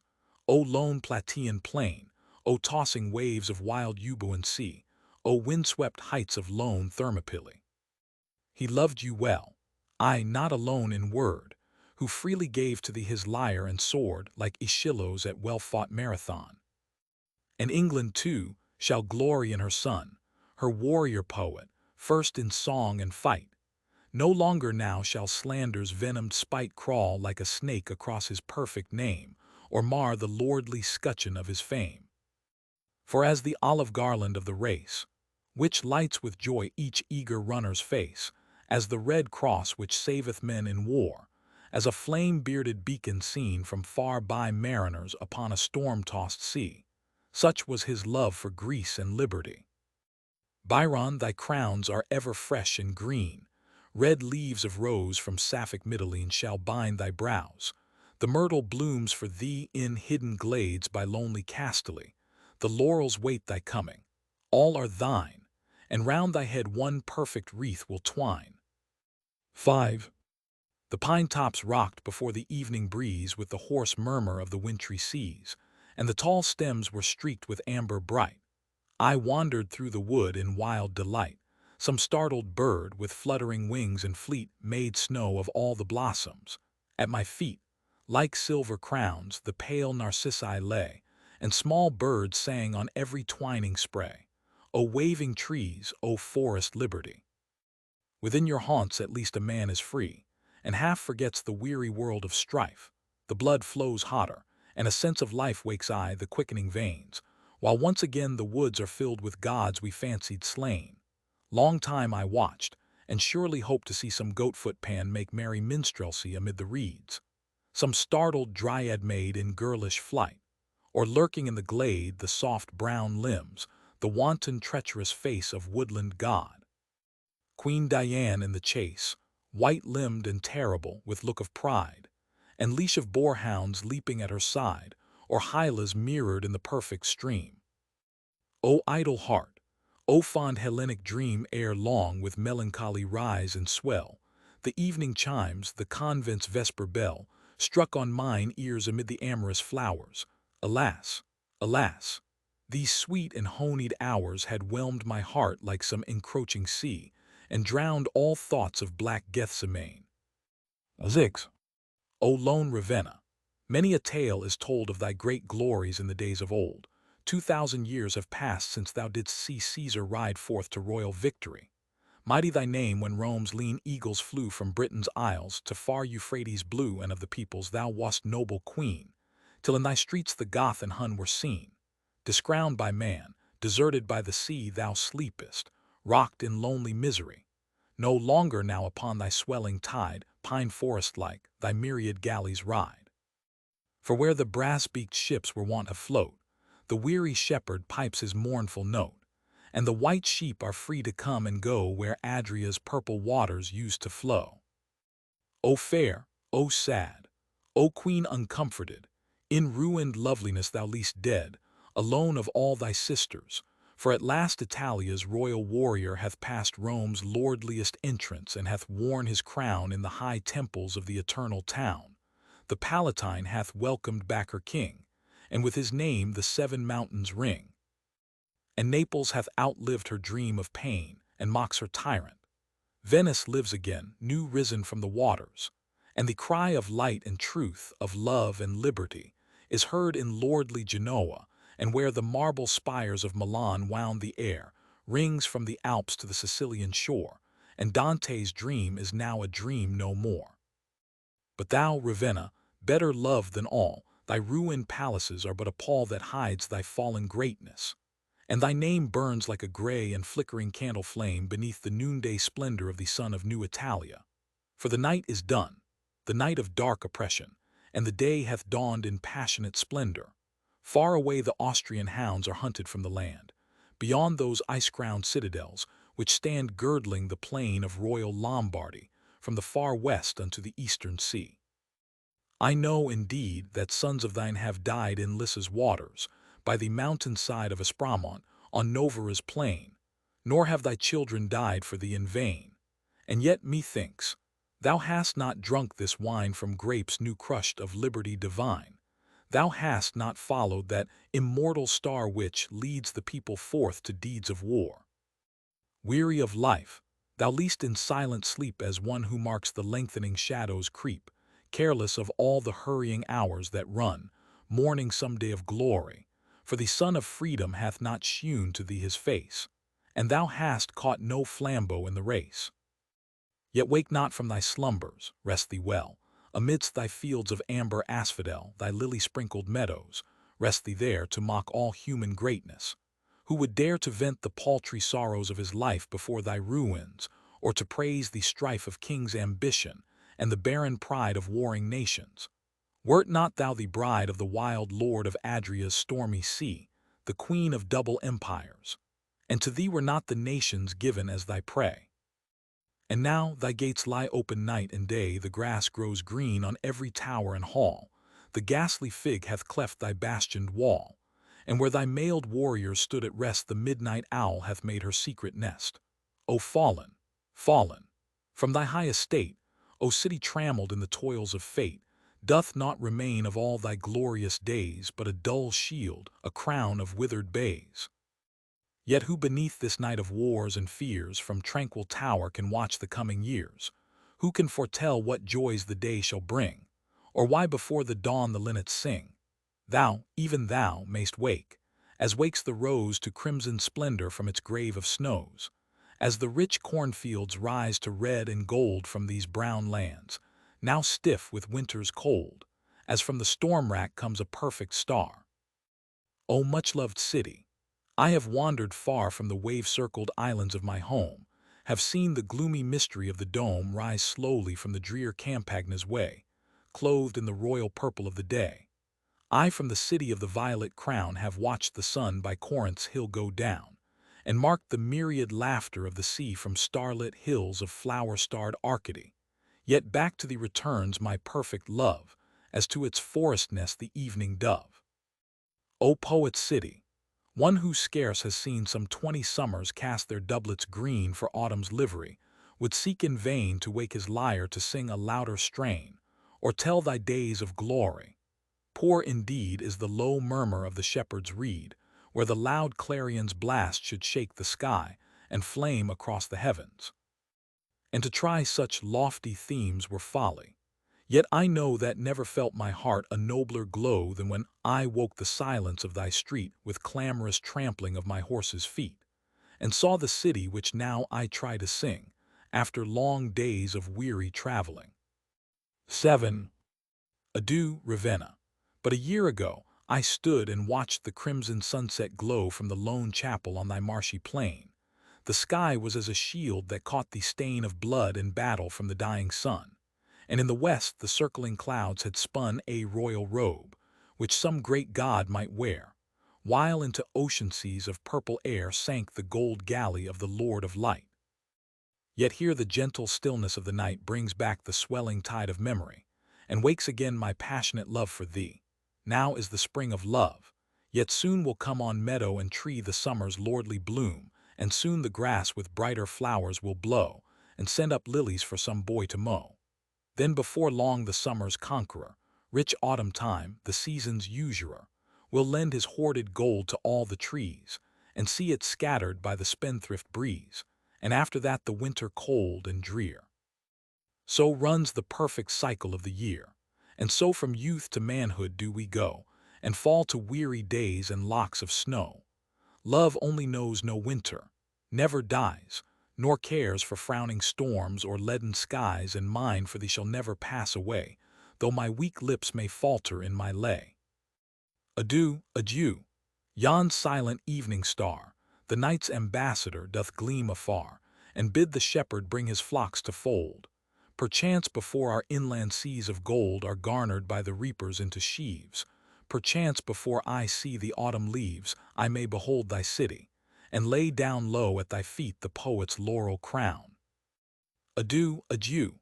Yon silver lamp, the moon, which turns our midnight into perfect noon, doth surely light thy towers, guarding well where Dante sleeps, where Byron loved to dwell.